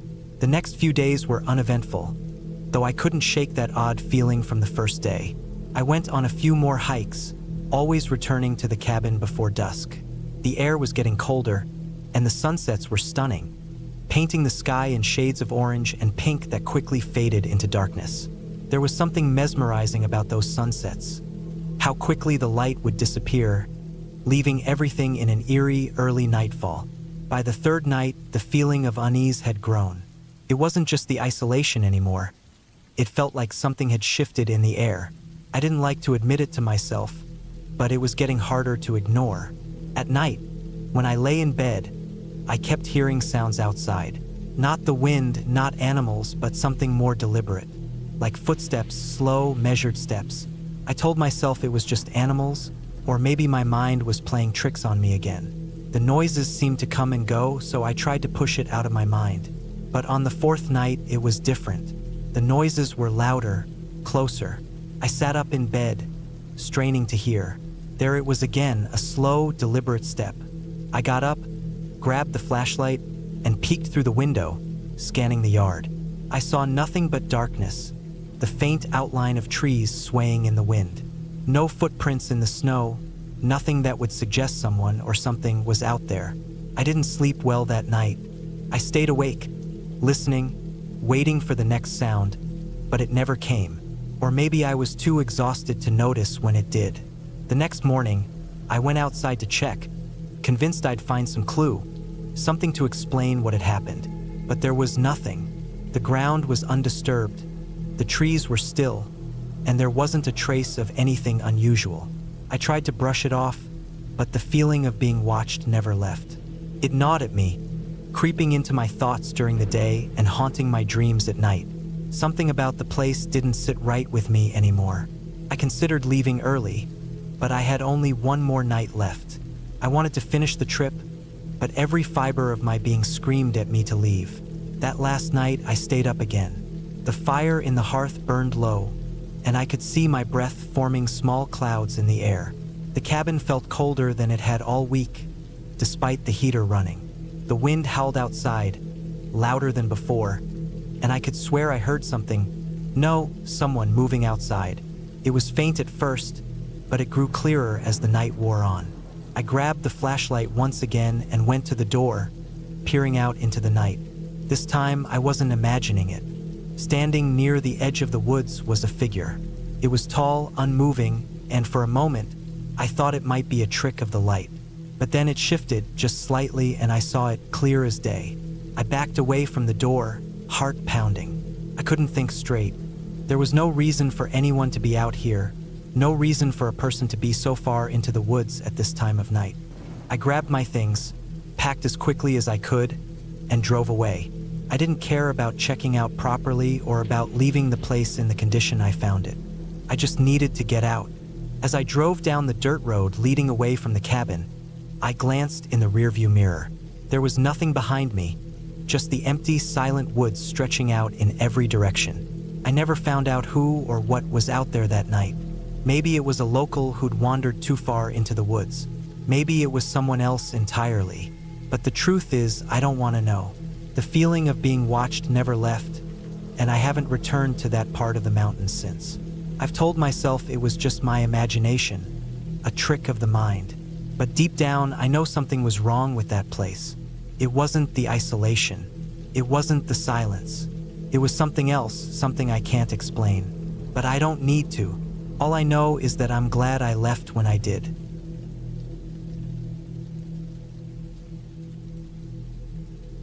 It's hard to explain what drew me to that cabin. Maybe it was the promise of solitude, the idea of escaping everything for a weekend. The world, with its constant noise, deadlines, and expectations, was beginning to suffocate me. My name's Jake, and I was 27 at the time, stuck in a dead-end office job in a city that was slowly draining the life out of me. So when I stumbled across a listing for a secluded cabin out in the woods, far from everything, I didn't hesitate. The cabin was in the mountains, about 3 hours from the nearest town. The area was called Pinewood Ridge, and the place had a reputation for being quiet, way too quiet. No one lived nearby, and there weren't any major roads leading to it. Perfect escape. I figured I could disconnect from the digital world, take a few hikes, and just breathe again. The booking was simple enough.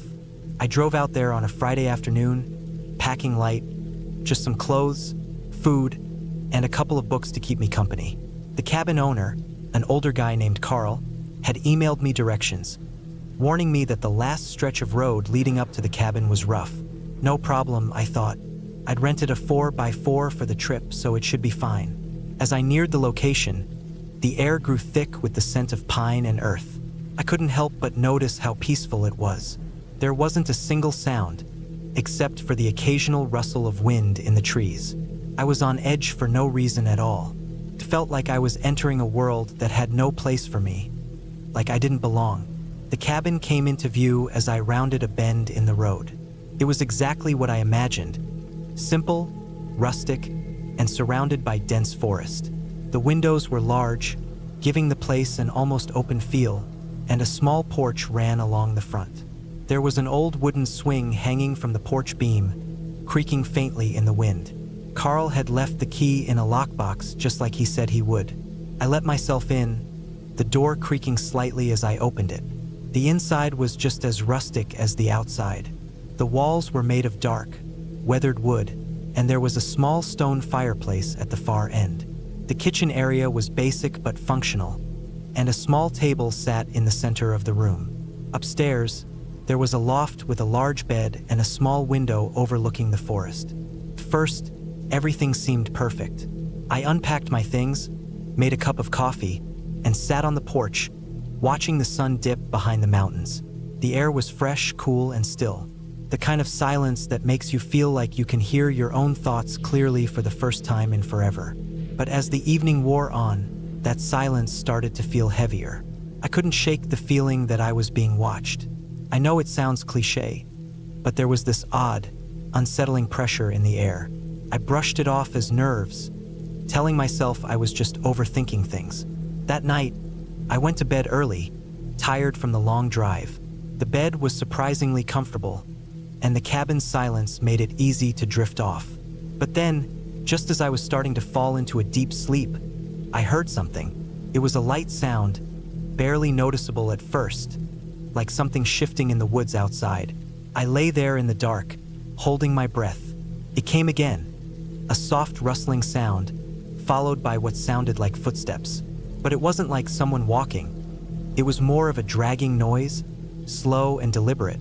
I got out of bed, feeling uneasy. I peeked out the window, but all I could see was the blackness of the night, broken only by the faint glow of the stars. I grabbed a flashlight, not sure why, but I felt the need to check outside. I stepped out onto the porch, the cold night air biting at my skin. I stood there for a moment, listening. There was nothing, not even the wind. Just an animal, I muttered to myself, shaking my head. It had to be. Maybe a deer or a raccoon. The woods were full of wildlife, after all. Still, I couldn't ignore the unsettling feeling creeping up my spine. I locked up and went back inside, but sleep didn't come easily after that. Every little creak of the cabin, every rustle of the trees, made me jump. It wasn't until well past midnight that I finally managed to drift off again. The next morning, the sun was up and the air was crisp. I decided to take a hike, hoping the fresh air would clear my head and help me shake the strange feelings from the night before. The trail started just beyond the cabin, winding up the mountain through dense woods. The walk was peaceful, and I lost myself in the rhythm of my steps, trying to forget about the previous night. I was about an hour into the hike when I came across something strange. A set of footprints, fresh in the mud along the trail. They were large, but they didn't look like anything I had seen before. They weren't human, but they weren't animal tracks either. They had an almost unnatural shape to them, broad at the base, but narrowing as they went forward. They looked like something dragging itself along the ground. I stopped dead in my tracks, a wave of unease washing over me. I should have turned back right then, but my curiosity got the better of me. I followed the trail for a few more minutes, hoping to find something that would explain it. But the footprints stopped abruptly, as though whatever had left them had simply vanished. I spent the next hour trying to convince myself it was just an animal I hadn't recognized. But the tracks were too odd, too deliberate. My thoughts kept returning to the noise I heard last night, the dragging sound. Could they be connected? That night, I decided to stay inside, keeping the windows closed and locking all the doors. I wasn't sure what was out there, but I knew I didn't want to find out. As the night fell, the cabin seemed to settle into an eerie quiet. But then, just like the night before, I heard it again, the dragging sound, slow and purposeful. This time, I didn't hesitate. I grabbed my phone and tried to call Carl, but there was no signal. I pulled out my flashlight and went to the porch, keeping the light trained on the forest in front of me. The trees were still, their branches casting long shadows in the moonlight. Then I saw it, a figure standing just beyond the tree line. It was tall, impossibly tall, with broad shoulders and a strange, hunched posture. It wasn't moving, just standing there, watching. The flashlight's beam flickered, casting the figure in and out of view. But each time it appeared, it seemed closer. My heart raced. I didn't know what to do. I wanted to run, but I couldn't tear my eyes away. Finally, the figure turned and disappeared into the woods, vanishing as quickly as it had appeared. I stood frozen for a long time, not sure whether to feel relieved or terrified. The rest of the night was uneventful, though I couldn't shake the feeling that something was out there, waiting. The next morning, I packed up my things early. I didn't care about the cabin anymore. I just wanted to leave. As I drove away, I glanced in the rearview mirror. The cabin was a tiny dot in the distance, and the woods beyond it seemed endless. I didn't return. I'm not sure what I saw that night or what made those strange tracks, but I know one thing for certain. I never want to find out.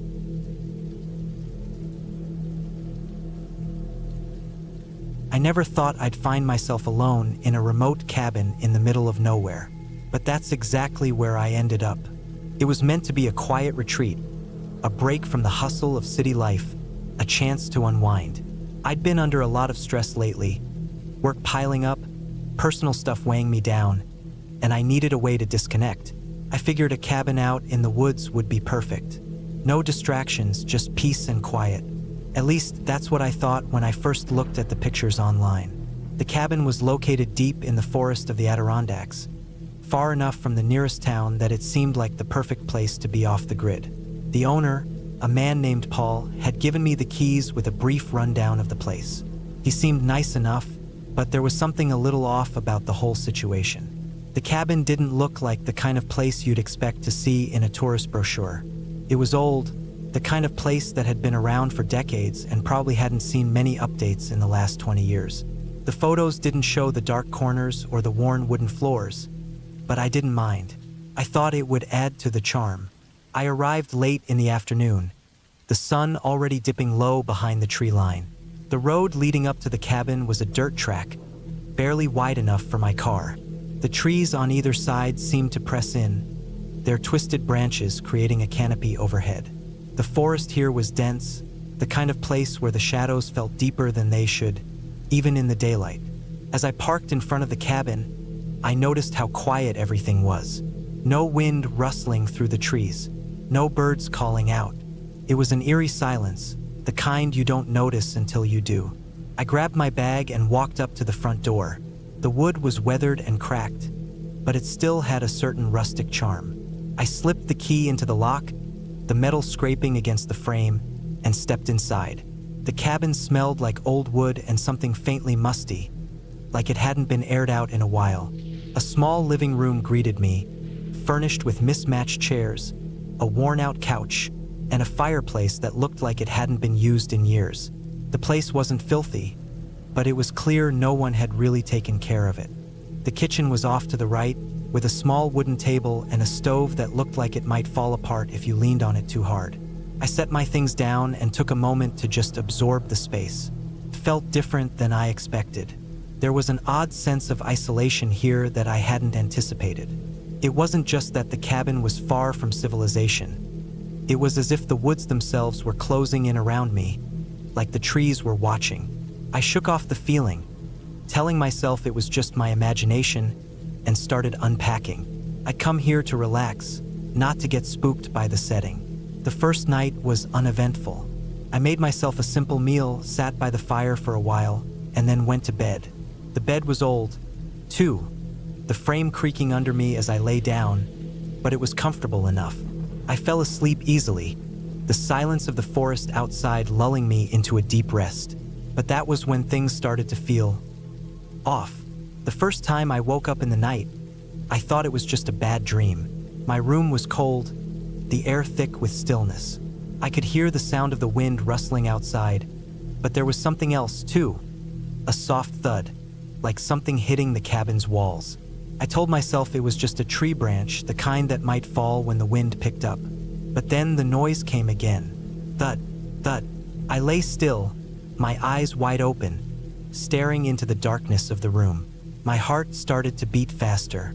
I had always been the kind of person who could rationalize things, who could explain away every little noise. But this was different. I told myself it was nothing. It had to be nothing. But then it came again. Thud, thud. I didn't get up to check. I don't know why. Maybe I was too scared, or maybe I was too tired to move. Instead, I just pulled the covers tighter around me and closed my eyes, trying to block out the sound. Eventually, I fell back to sleep, but the noise kept echoing in my mind, even in my dreams. The next morning, I went outside to get some fresh air, hoping the daylight would chase away the unease that had crept in. The sun was shining, the air crisp and cool. It was a perfect day for a hike, so I decided to take a walk through the woods. The trail started just behind the cabin, winding through the trees.